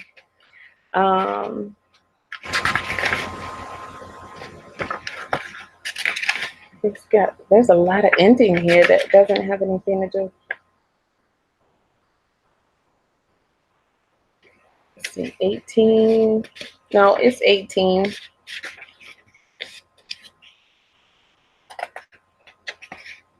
The appendix is what I was counting. So yeah, there was so much that I could have said about what I was reading. I had to hold back. That's why I like having discussions.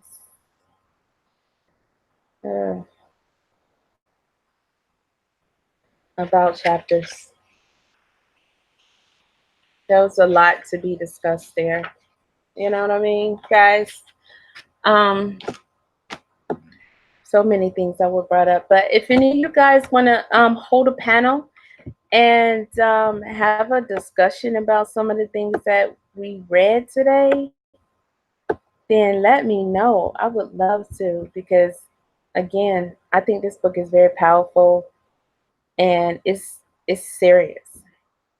You know, I'm glad it was chosen for the first read because it's very necessary, it's very relevant, and I think it's at appropriate time, you know, just coming from I think we actually started it on June 19th, if I'm not correct, and going through this reparation stuff. Um, wow, I'm forgetting his name. Are you serious right now? Brother Maurice.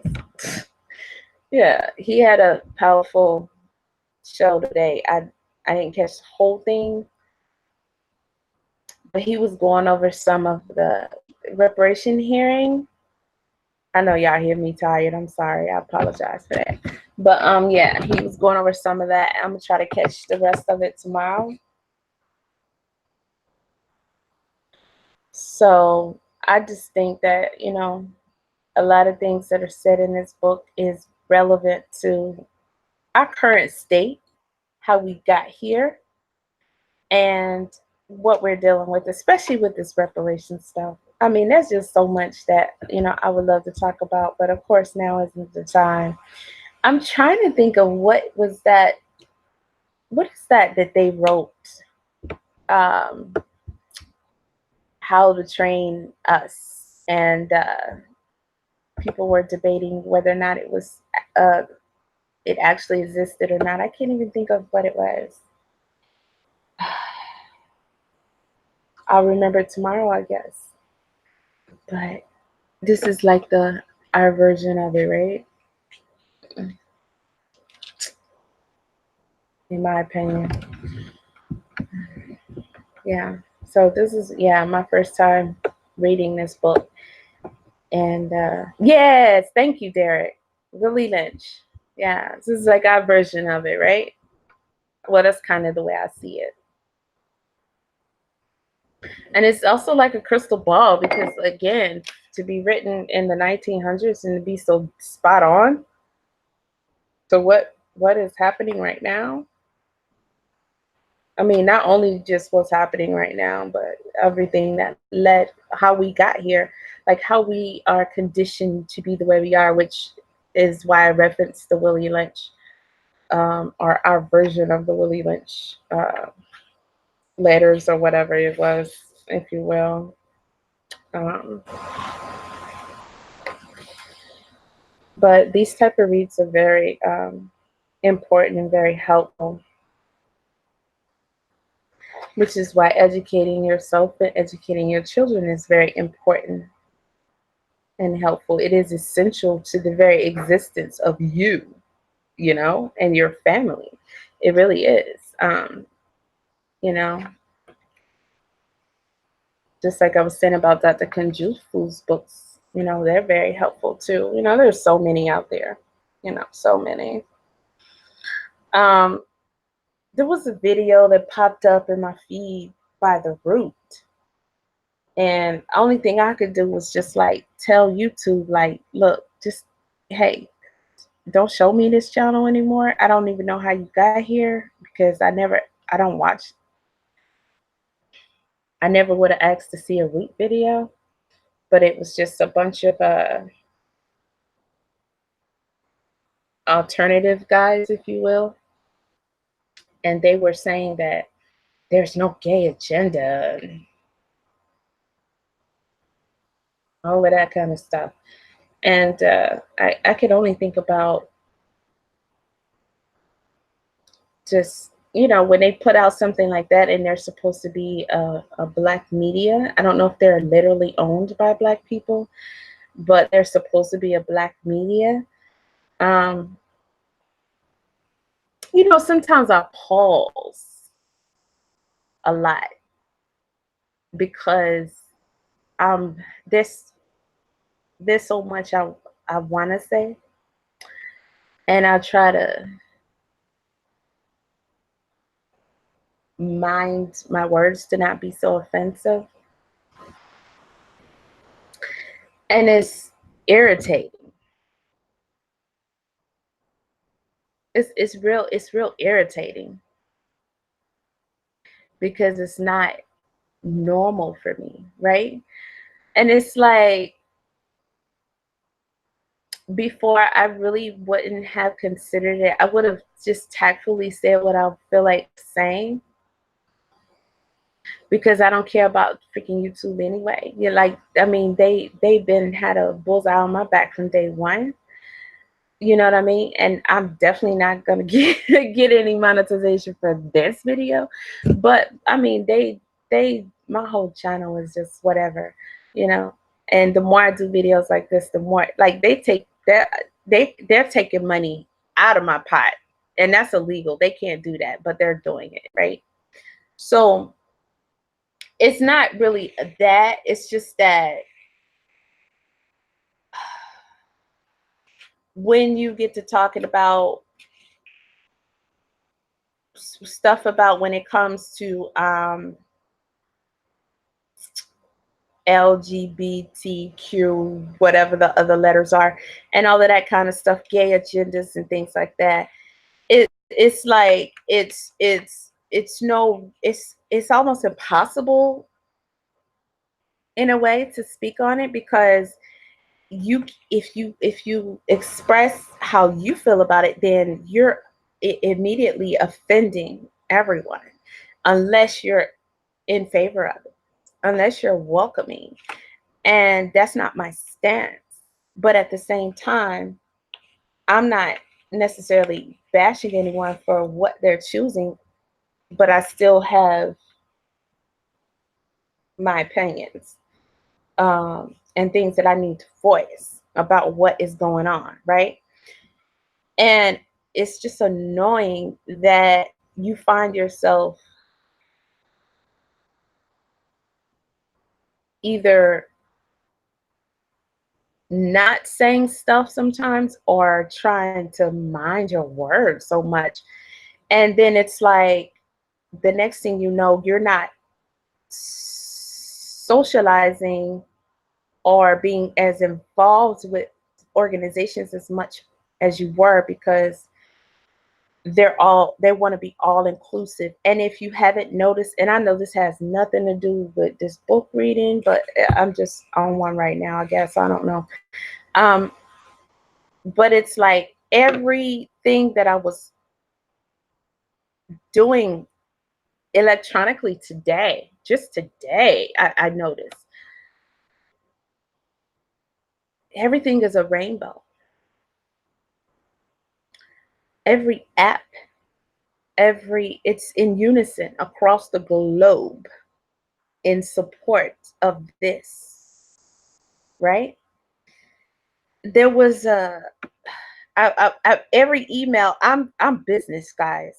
Okay, I know y'all don't see, but just a fraction of it, because I don't push stuff, and then I have so much going on that I don't even bring to YouTube, for good reasons. I mean, we're reading about the reasons in this book, right? Um, but that's what I am all day. So I'm doing so much, and it's like everything. It is their logos are all rainbows. And it's like, you don't need, I'm just like, I'm deleting stuff, and I'm like, get out of my life. Why? But it's like, you can't even, you don't need, I'm like, my brain, why do I have to think about, we're supposed to be doing business? I don't even know how to respond to you right now, because what does that have to do with you? You know what I mean? It's, why is your logo a rainbow? Like, I don't get it. that that's just on a whole nother level. And then, to see a video, I mean, I could go deeper with what I'm thinking about that, but it's everywhere. And then you see a video with these guys, brothers, mind you, and they're all flaming. Okay, yeah, I said it. um and they're talking about, there's no gay agenda, there's no gay agenda. And I'm like, of course there is. I mean, it's not, you don't have to take it personally. It's not a shot at you. I don't know your story. I don't know how you got there. Um, but we're not going to sit here and act like it's not. I own a copy of the ISIS paper. we're not blind. You know, we're just not blind. It's everywhere. And we know that we're the most, as a people, we're the most disrespected to this day. I mean, come on, this dude just said, hey, we give you a black president. Forget about it. That was 150 years ago. How can you, with everything that we've been? I mean, it's so offensive. And you know, we go to sleep, we get up every day, and we behave. You know what I mean? You know, we deserve, you know, a day at the spa every day just because we behave. You know, just because we behaved today. Hey, I was a good girl today. Nobody got hurt. You know what I mean? I mean, we go to sleep, we wake up every day and we function, whatever that was for us, whatever we needed to do to accomplish throughout the day. And, you know, we didn't hurt nobody, we didn't go to jail, and we let all these people live after everything that they not only did to us, but they're still doing to us, and they're being older with their disrespect. And then they're gonna sit up here and act like we should act like nothing happened or it was no big deal. I mean, the insulting is just getting so much more disturbing. I'm just like, and then that's why I just feel like Brother Maurice need to calm down sometimes, because he be going in so hard, man. You know, it just have you like, whew, man, don't give me hype, you know? Don't give me hype. Because it's like playing, you know, some of the things, because I didn't watch the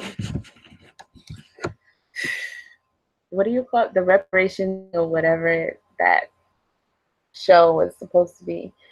But he was playing some of it, and there was a brother there. I have no idea who this guy is, and he was saying some of the most ridiculous things, and some of it was, "We forgive you," and but he was basically negotiating on our behalf. First of all, when did we choose a representative, and how can we accurately choose a representative for us? This book that we're reading shows that we have not come to the level where we could properly choose a representative for ourselves.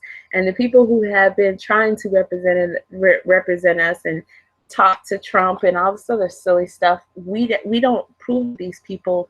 They know, but they have all these people sitting there talking about something this serious about us is so offensive on so many levels, you know. And I just think it's,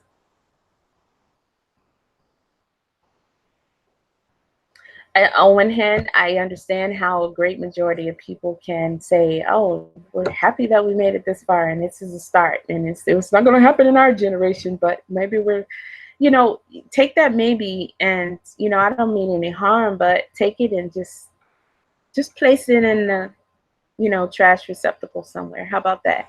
Because they would never, ever. It's just wasted.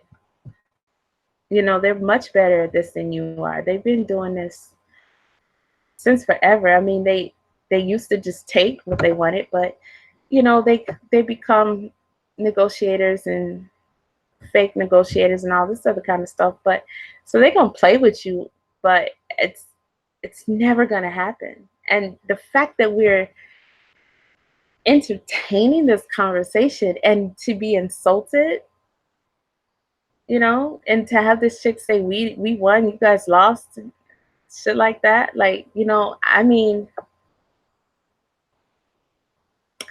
I can't even say out loud the things that I want to say, like how I really feel about these things. You know what I mean? So, yeah, it's unbelievable. It's unbelievable. Then I look at that panel over there that they had last night on the fake B1 network over there. Just a hot ghetto mess.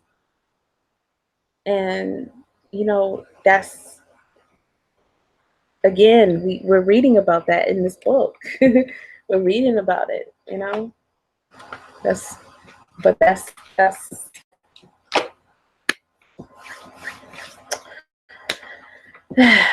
Well, you talking about the Georgia Guidestones? Yes, I'm very familiar with it. I've talked about it before. I was talking about it last year. Nobody really seemed interested. There's a lot of mounds and other historical places that are here in Georgia too that I wanted to go visit. But I did take up an interest in the Guidestones. It's pretty interesting, I think. That's something that I tend to take seriously because, hey, oh, you do? Okay, cool. Because I haven't been there yet, but I have done a lot of research into it. I do take it seriously. For one, because it actually exists. Like somebody actually built it, and not only because they built it, but if you guys know anything about it, because of the actual design of it and the structure. I mean, it's like they took a play from something that our ancestors done, many years ago, like say with the pyramids, and kind of use that concept a little bit. So it was way too much thought that went into that for it not to have some significance to it. Yeah, I believe it, Gregory. I do. A lot of people that I've mentioned it to they just write it off, or they've never even heard of it. And I'm like, how? And that's just one way I know that people are people, probably will just perish. You know what I mean? I know that's heavy, but I mean, I don't really see, I just, I mean, because when you're educating yourself, the significance of our situation, and again, the significance of the work that needs to be done in order to overcome the situation. Cease to exist, Derek. Yeah, perish. I know that's what will eventually happen to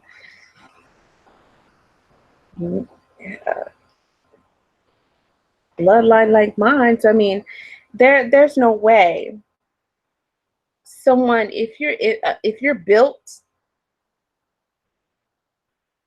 to be a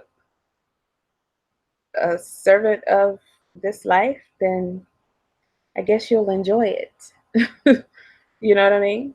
But if you're not built for this as it is, then either something's gonna have to be done, or you're not trying to. What are you gonna do?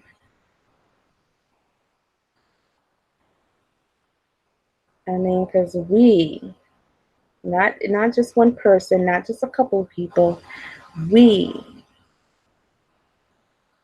have to do a lot of work to change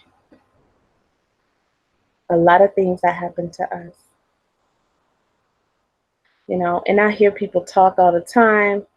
I listen to some panel know sometimes, and they say, like I was listening to one yesterday, and they said, well, we got to go through a whole lot more. That's just the way it is. We got to, I don't sit well with stuff like that. I'm not trying to hear that. I mean, I get that they're stating a fact. I comprehend that. I just don't dig it. It don't sit well with my spirit. I'm definitely a rebel. I know you guys you don't really know too much about me, but yeah, I'm trust me. I am definitely a rebel. More than you will believe. And it's just not, it just doesn't work for me, man. It just, and the way that our people are with each other is just not, it's not cool. It's not cool. It is exactly according to what we are reading, So as I'm reading this, I'm like, this guy is really just telling it like it is. He is really telling it like it is. And, he's pointing out especially that, we have to be educating our children about who they are. And you can have so many conversations. Yeah. Now, I have to give credit too, because I know hundreds of parents, that purposely seek out to educate their children themselves, who homeschool and school them according to, who they are. So, I have to give props there. But, there's still so many more of us out here that just, hey, just live life and just let it be what it is. And they don't even be thinking about anything past just normal everyday stuff. And that's not going to work. That's not even going to come close to working. You got to multitask. You said too many chiefs and not enough Indians. Well, the brother was saying in the book, what was it? Because I would love to go back over that part. I should have had my highlighter because there was some parts. Now, I didn't think about highlighting until tonight because he was hitting on so much stuff that I was just like, oh my goodness. When you're talking about chiefs and Indians. Okay, I started on chapter 10.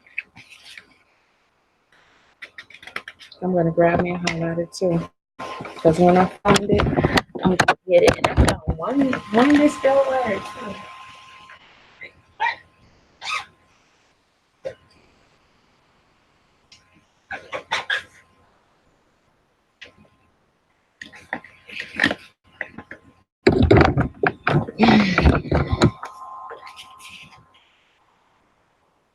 Let me find that section real quick.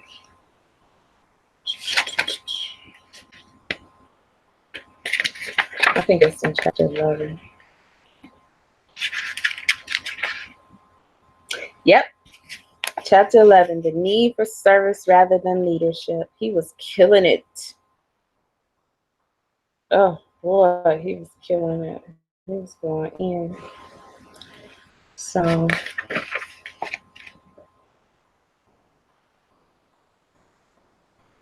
let me see.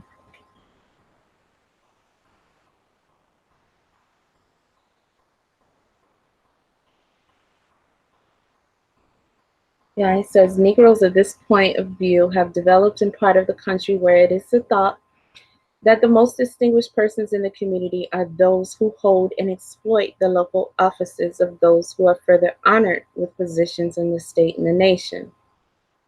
And while this may apply in the case of their oppressors, the few positions allotted the Negroes are magnified by beyond all reasonable bounds. And this becomes, as a natural result, however, for the education of the Negro requires it. The ambitious, miseducated Negro and the struggle for the little things allotted by others prevents any achievement for the people in matters more constructive. Potentially, the colored people are strong, although they are actually weak. This much ado about nothing renders impossible cooperation. The most essential thing in the development of a people, the ambitious of the class do more to keep the race in a state of turmoil and to prevent it from serious community effort than all the other elements combined. The one has a job that the other wants, or the one is a leader of a successful faction and the other is struggling to supplant him. Everything in the community then must yield ground to this parallel contest.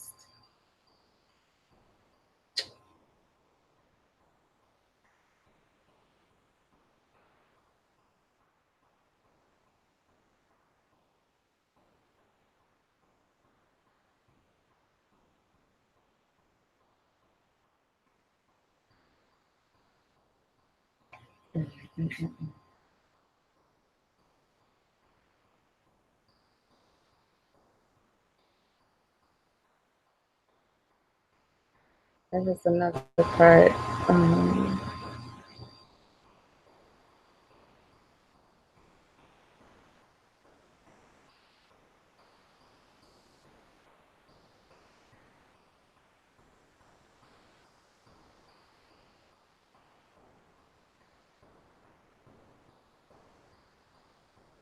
I mean, he went deep, and it's so on point, and it just really attests to the fact that our people do look for leaders, and they feel like they need to be leaders, and I get that some of them see the profit, the things that they can gain, and I know that some of them are sent to be leaders. Like, hey, we know this, right? So it's not just speculation on our part. Look, it's written, but we don't need leaders. I was watching Michi X, one of her videos. Her and Boyce fell out, by the way. But I guess who didn't see that coming? I don't even know what it was about. I didn't even watch all of that. Battery. But yeah, she was saying, hey, no, I'm not trying to be a leader. I want you to lead yourselves. But that you can admire with her because you have a lot of them. They want to be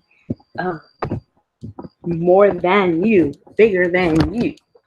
They want to, look at you as an underling and call you an underling, and they want to brag about being on top or having more, or having everybody flock to them, or having the influence and claiming that they're Neo, they're the one, and just from them coming at you this way and having this attitude, that should tell you that they are in fact wrong. They're the wrong ones. Turn away, go away, turn around, because that's not what you need. Like it says, the Negroes, however, would not advance far if they continue to waste their energy abusing those who misdirect and exploit them.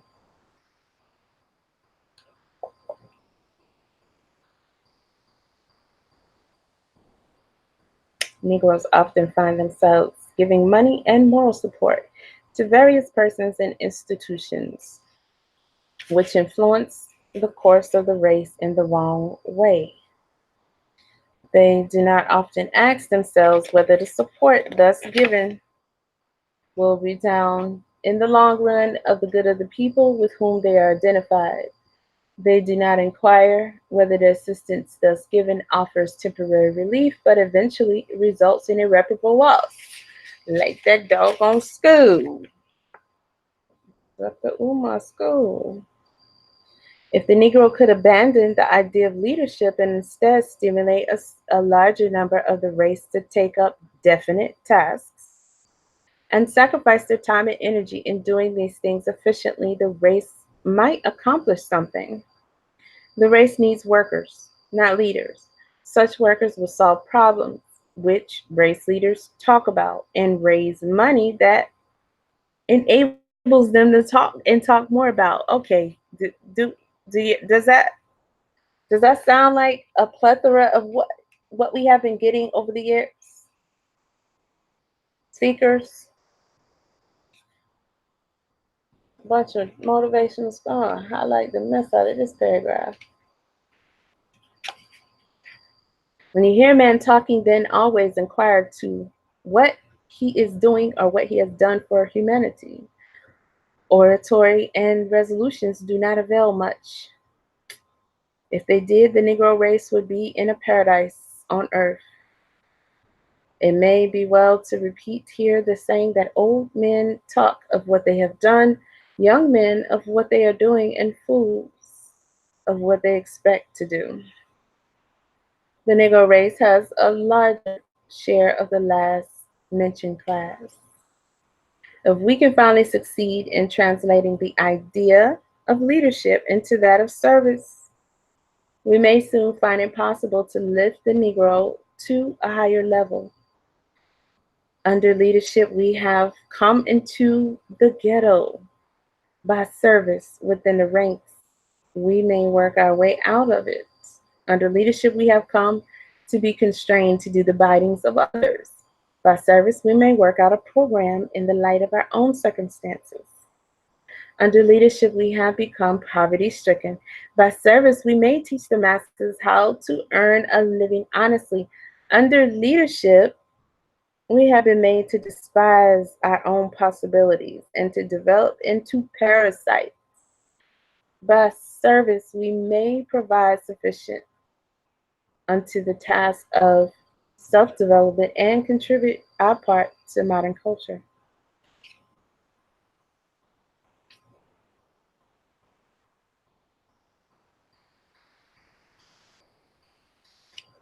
It's that Ellen word. Malcolm X said, "We are the only race who have our entertainers and singers and athletes speak out as our leaders." That is the truth.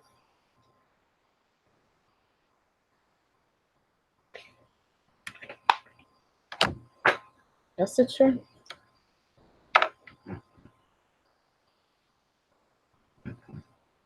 I mean, anybody. And I understand that, people who are so misguided seem to need some guidance sometimes. I got 24 likes. That's amazing. I don't usually get a lot of likes, even though I got 2 dislikes. And I know one of them was Crew.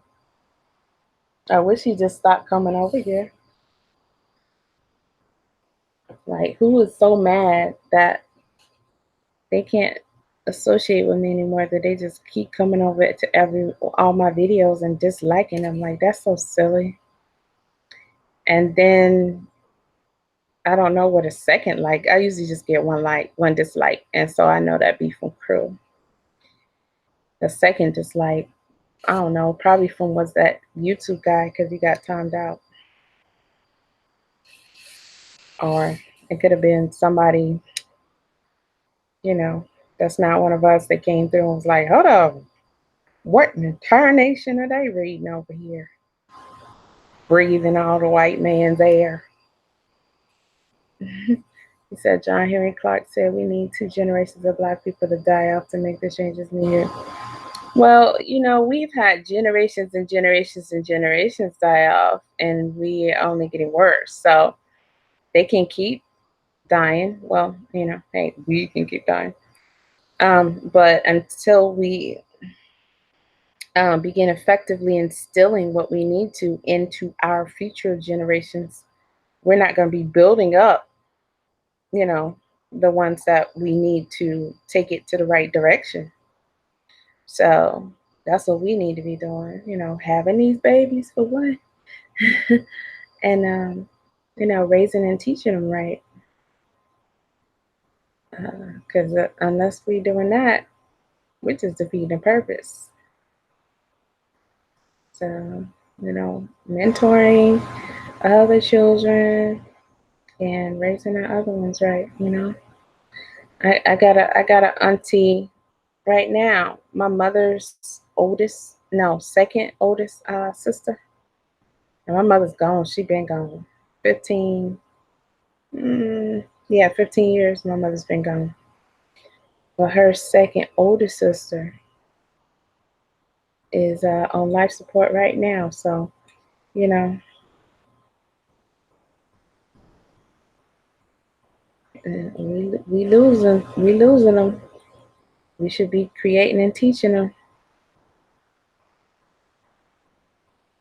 We should be putting our work in. I'm also trying to get off welfare. We be about the money. We ain't about no money. We're not about a lot of things we need to be about. But brother, why it sound like somebody's in the hangout room? I didn't see nobody to link. Oh gosh. See, now YouTube is doing something different. They got this thing called YouTube webcam, and they're getting rid of hangouts. It's just annoying that they're switching, but hey, it's their platform. Something else to learn to use. So, whatever. So, I'm enjoying the book so far. I'm sitting here taking this seam out of this garment here. That's what I eventually end up doing is some kind of crafting, y'all. I was doing that when Brother Rob was on. I was finishing my pair of earrings I had sitting up here, and I finished them. And now I messed up the seam. Now I have to take it loose so I can fix this gown. So I'm taking it loose. And so I am going to have the Grinch on tomorrow, 4 p.m., y'all.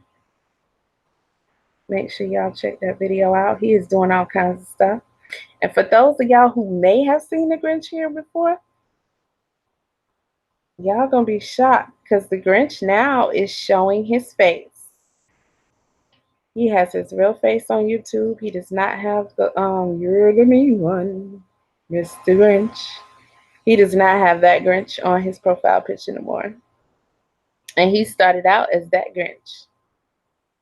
And he came on, he didn't even really have a platform or anything. He was just like kind of roasting people, mostly females, who I guess he felt like needed to be roasted. And he came up with this word called strags. And it was just fun. He was just funny. He'd come in there and he'll hop on the platforms, and he had this like funny voice, and he'd be like, also strag, and like go in, and then he was like going in on some dudes sometimes, but it's like in a funny way, not in like a beefing kind of way. And then somebody got on his nerves one day, and he opened up his platform and did a roasting video, and it was funny. Then he did another one and another one, and then he started telling stories, and so his platform just started growing. And he wrote a book, you know. And he's a young brother. He's in his 20s. And this brother is very intelligent and very mature too. And he's got a lot to say, you know, a lot to say. So, and his book is selling very well, and it ain't cheap either. It ain't cheap. Okay. I'm gonna pull it up again. Somebody who loves books and buys a lot of books. When I first seen his book, I was like, what? He didn't play no games. Let me see. Let me go to. I have it in my Kindle. I think the Kindle price was $10. I don't even know. Let me see what the hard copy was. Yeah, you can get the Kindle version for $10. And it was $20. Yeah. So it's on sale for 50% off. Okay, so I don't think he has a hard copy. I thought he had a hard copy version.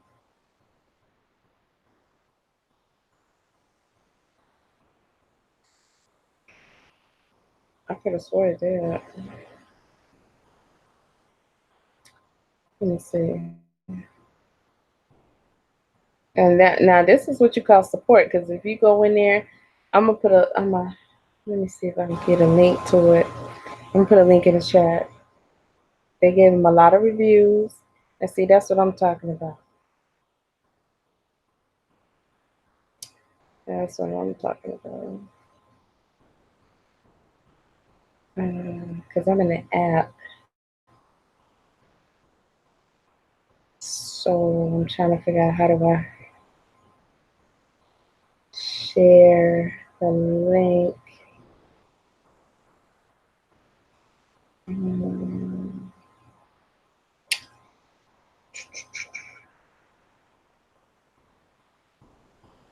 Okay, hold on a second. I know what to do. I'm going to add it to my wish list. And then I'm going to go in from the browser and pull it up and click the link. And it's probably not letting me do it because it's already a version of it in my Kindle. Because I don't see an option. Oh, yeah, I see it now. All right, so let me add it to my shopping list. All right. So I'm going to get y'all links so y'all can check it out.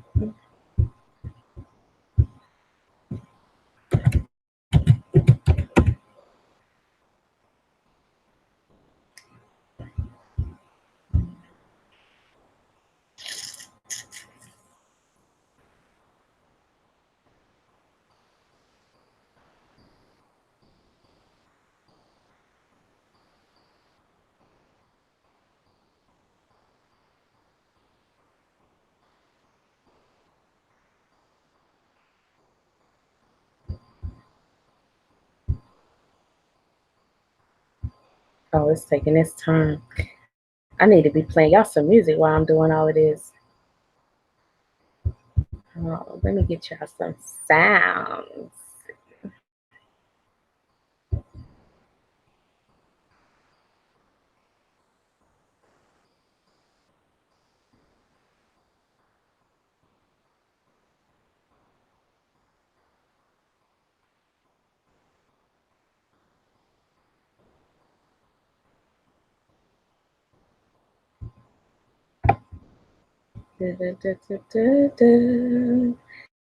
I'm gonna make up a song right quick until I find you a real song.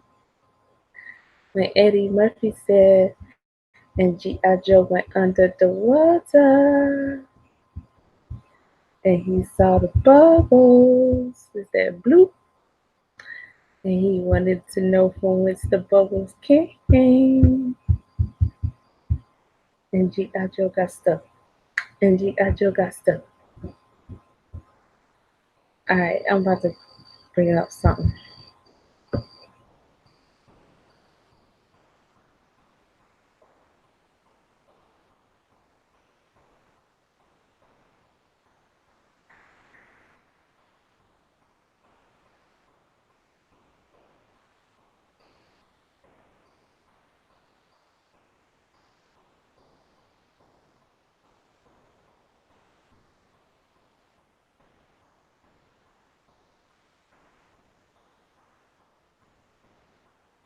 Okay, so it's not playing. Why is it not playing? I don't hear it. Why don't I hear it? No volume. That's crazy. I can't hear it. Oh, because I have it. Well, that shouldn't be muted though. Can y'all hear it? Let me go in my YouTube and see if y'all can hear this music. Because for some reason I can't hear it. I got a commercial. And I hate that. They're going to put commercials on here, but they're not going to let me do it. And see, that's the thing. They can make money off you, but they can tell you your video isn't suitable for advertisers. And I'm like, yeah, but you know, you're going to tell me my video isn't suitable for advertisers, but you're putting ads on them and you're getting paid from them. And you're taking money out of my pot. So that's why I'll be like, I should just leave YouTube. But money out of my pot. Okay, hold on. So my volume is working. I wonder why you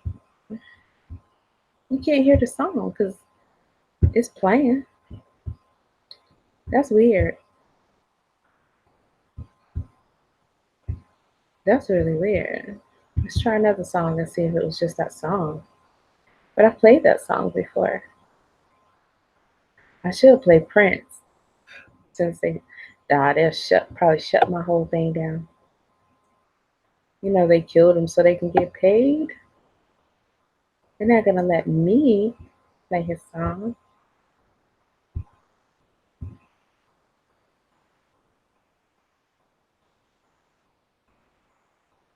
I know, I'm trying to figure out why that is.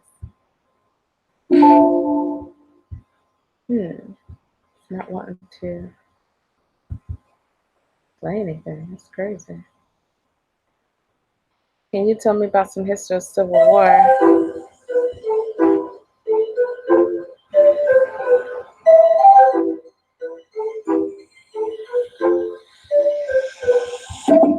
Machino, you must be about ready to make a donation to the platform.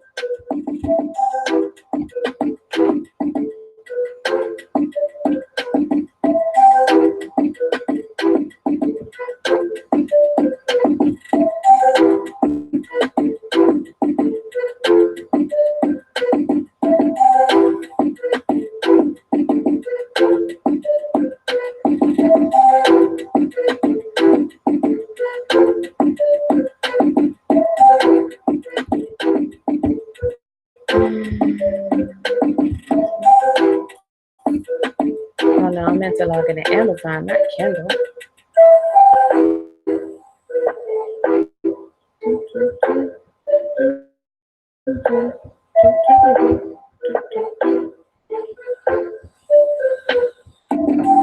Hey, I like that.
Okay, so the paperback version is, he does have a paperback version. It is 1902, and the Kindle version is $9.99. Now, hey, if he can sell it, shit. Get get your money, get your dough. I just ain't never seen nobody come out there like that with their first book, smoking them at that price. That's crazy. I mean, I'm proud of him for doing that shit. Because apparently people have been buying it at that price.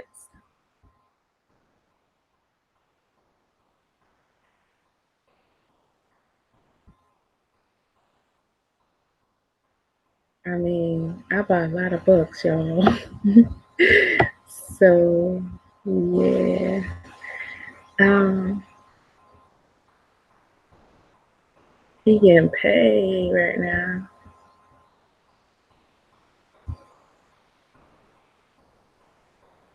Well, that's not the right thing to say.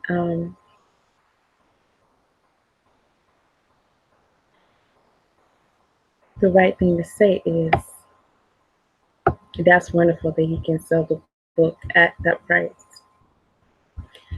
And people will buy it.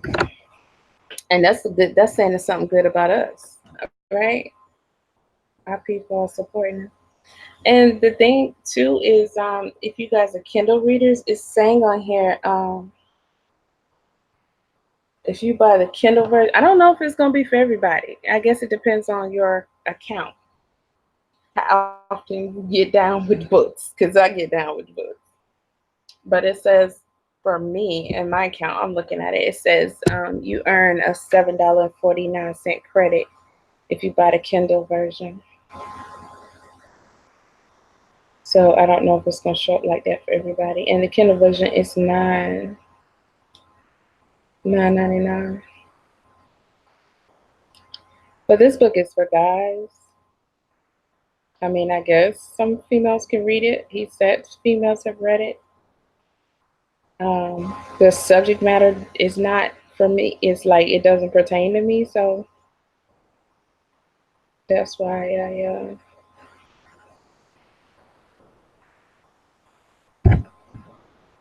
I'm just supporting the brother at the end of the day.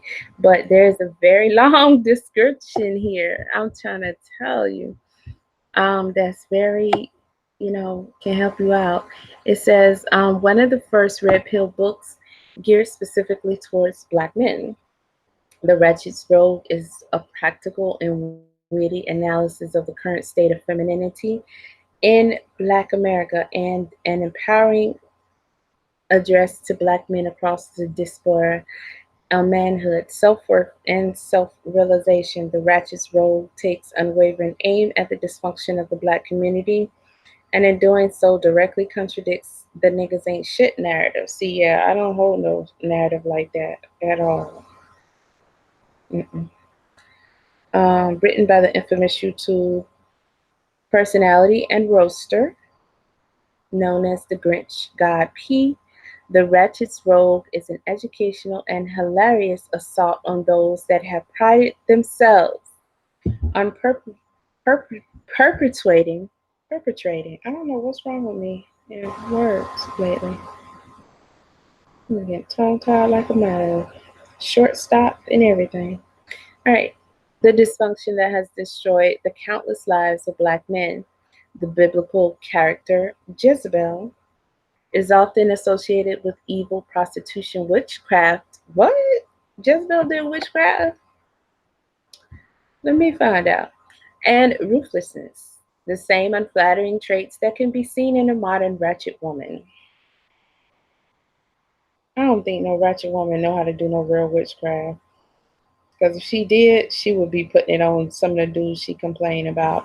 So, I mean, anywho, I guess it depends on what people call witchcraft. Yeah. Jezebel violated the rights of well-being of her people, challenged the moral authority of those who were righteous, and used her elevated position to wreak havoc on her nation. She lived off the efforts and protection of men, first of her husband, then her son, and they were killed defending her honor. Jezebel's story is one of betrayal, vanity, and dysfunction. Unfortunately, Jezebel's spirit can be seen alive and well today in the Black community.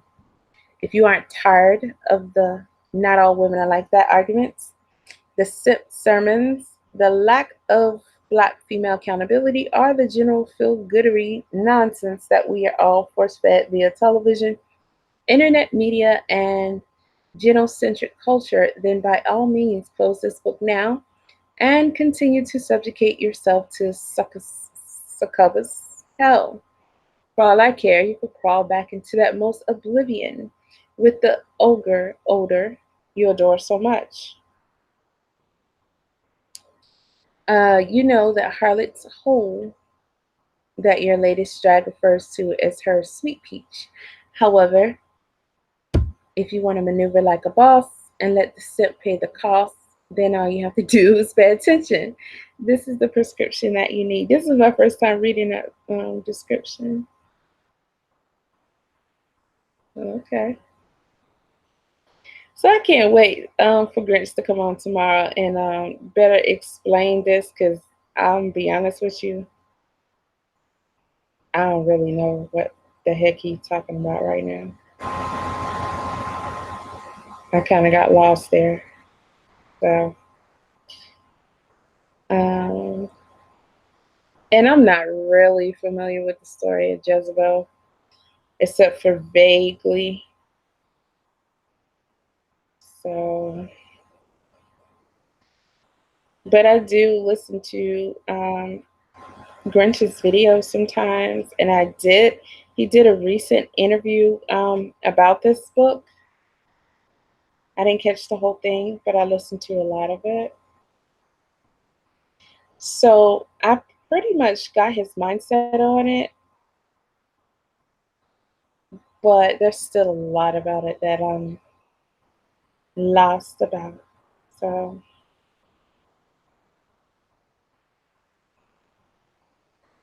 maybe he can better explain it. So if you guys aren't familiar with the manosphere or the red pill philosophy, that is what this where this derives from or what it encompasses.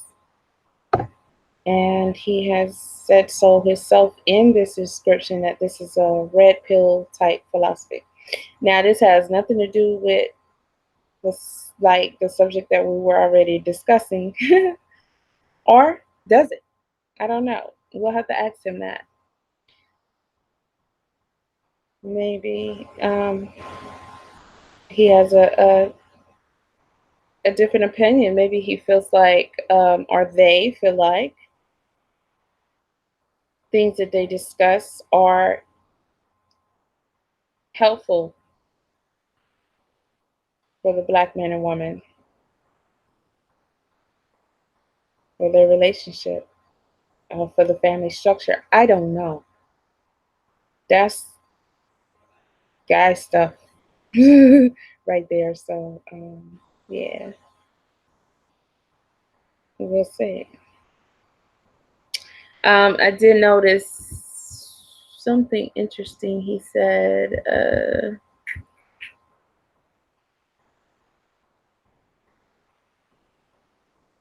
if you aren't tired of the "not all women like that" arguments, the simp sermons, the lack of Black female accountability, the genuine feel-goodery nonsense that we are force-fed via television, internet media, and genocentric culture, then I'll be all means close this book now and continue to subjugate yourself to suck up as hell. Um,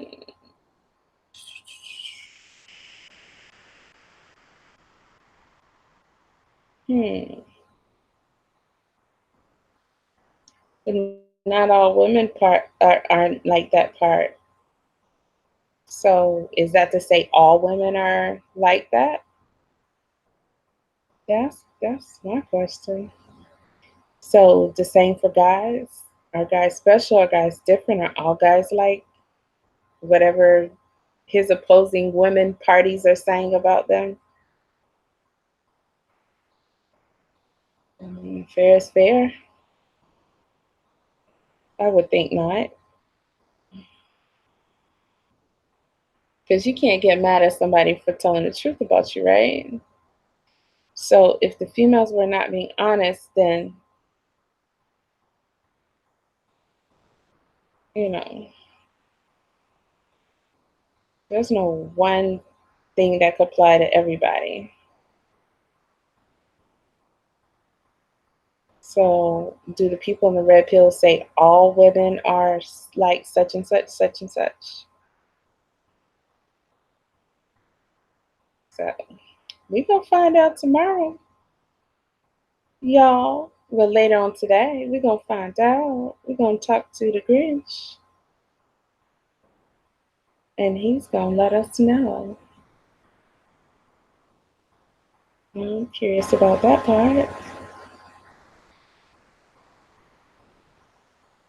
I would never thought I would have heard somebody say that all females are a certain way or all guys are a certain way. But it looks like that's what's being said here. So,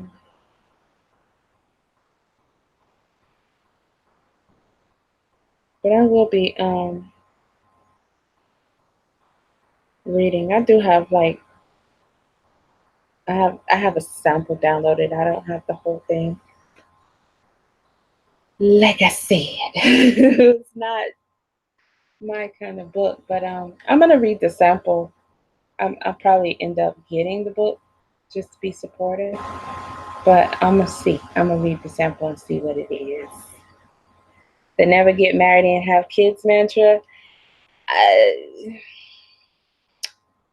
I don't know. I guess we're gonna find out because like they have so many different pills and um, spears and whatever going on. I don't know the definitions and the meanings of all of them.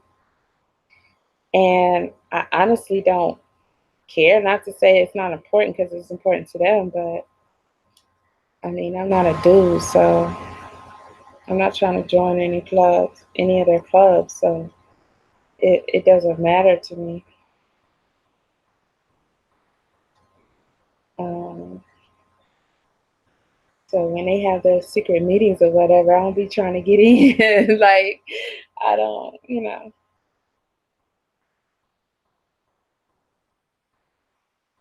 So I'm not sure. I've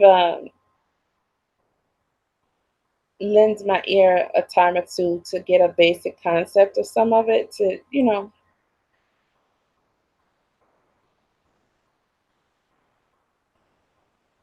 be on some level of understanding of where they were coming from and what was really going on. See what the gripes were, or what have you. Um, but I don't do the. I don't participate in the gender bashing wars. So I don't get into that at all.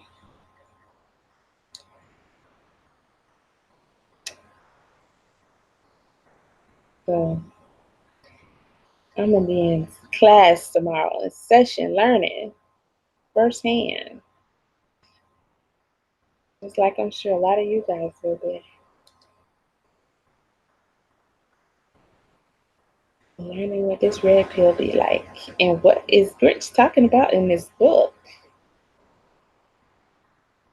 Breaking the code on what in the world is going on. All this stragness and this ratchetness that these gals is doing.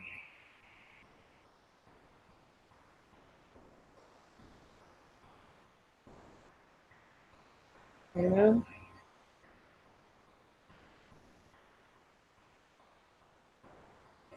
Everything is a learning opportunity.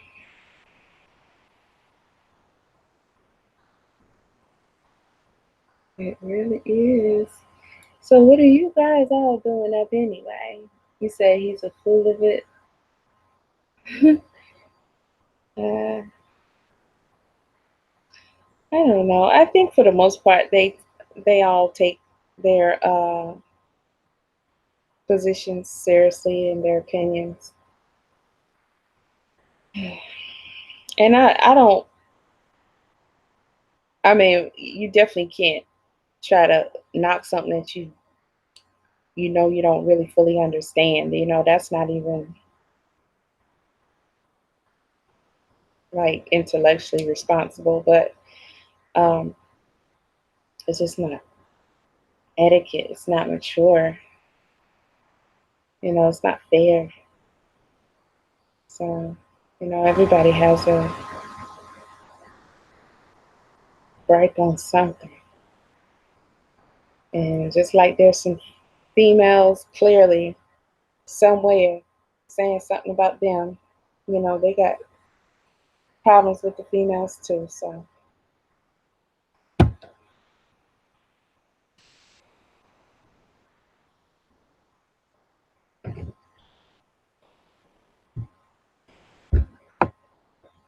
I don't, I don't have an opinion about it at this point.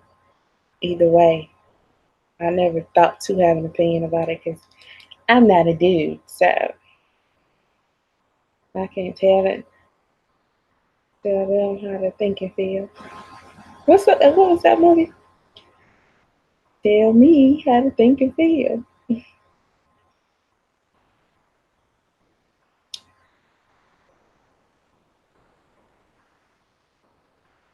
What to tell? I don't even want to work at this fabric anymore. Not for the original purpose. I don't want to make that garment out of it. Let me see if I can find something else to do with it. If not,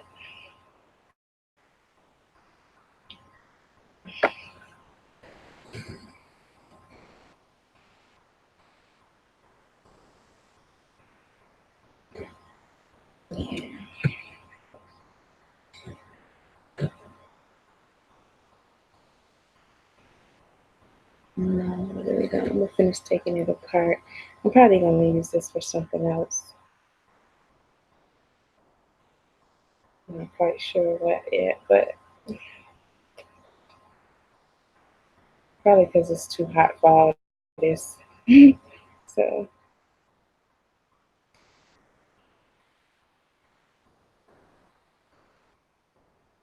yeah.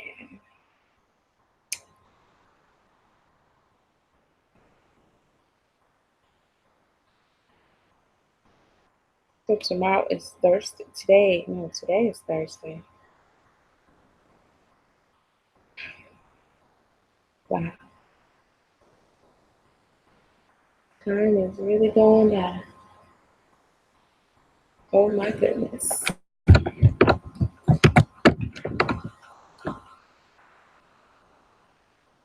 Mm-hmm.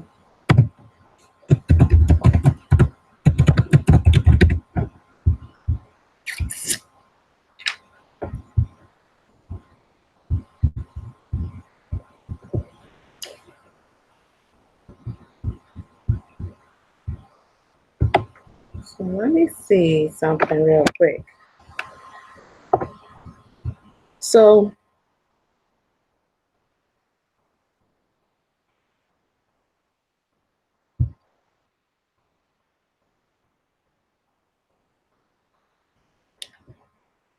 I'm impressed that this brother published a book, whatever he talking about.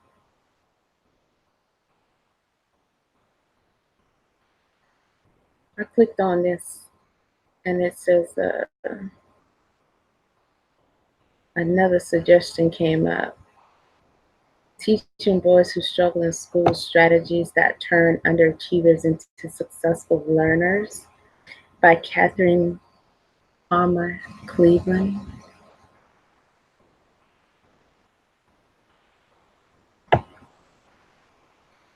That's a long name, but it is a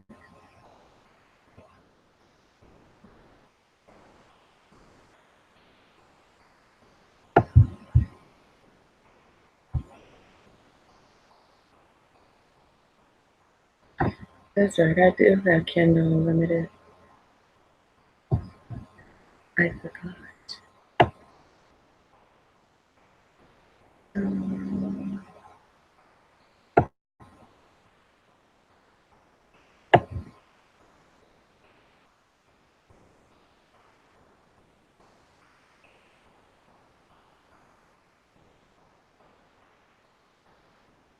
Hmm.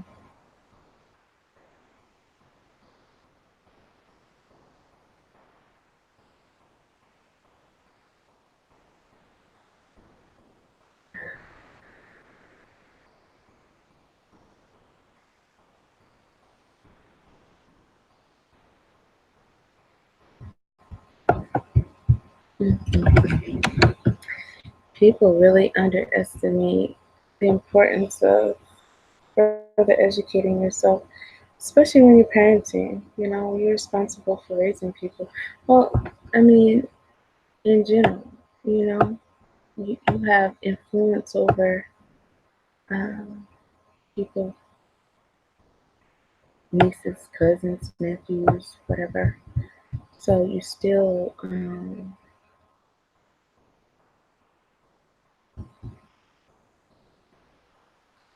should be educating yourself. You should be traveling and educating yourself.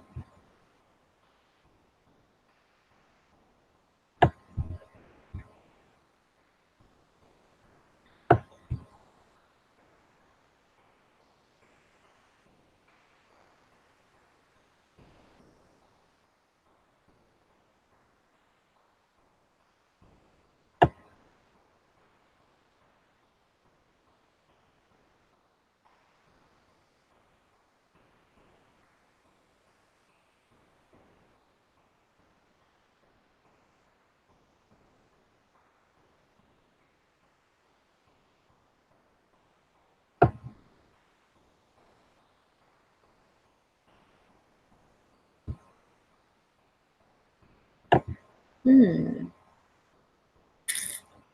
Interesting. Interesting. Oh. I don't think. Is this what I see? This is what I see.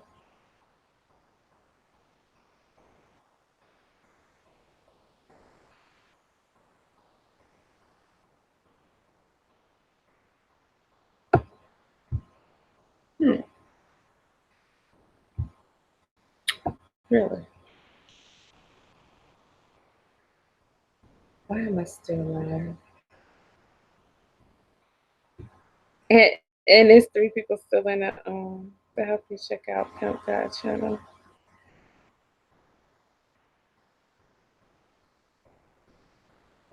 You said what? Oh, you say you know about it. Oh yeah, I don't concern myself with it. It's um, I don't have any,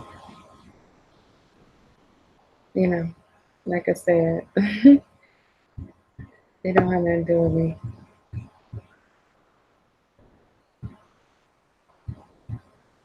So I don't worry. I don't worry.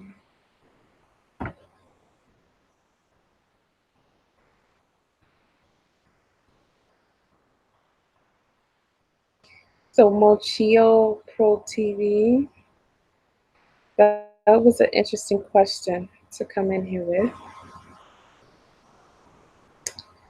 And I don't think you are a brother. How many pesos you putting up? You gotta make a hefty donation to be asking questions like that. You know?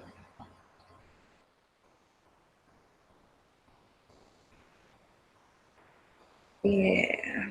You gotta lead with at least $50. Start there. Next time you come in and drop $50. Then talk to me. Okay, Mr. Mochito. Yeah. So I want to thank you guys all. Um, I'm gonna get out of here. get off this internet and caught me in shower and a quick little nap.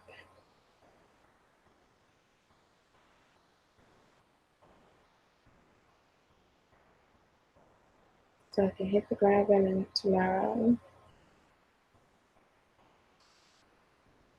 So thank you all for coming through. Thank you for hitting the like button. Thank you for sharing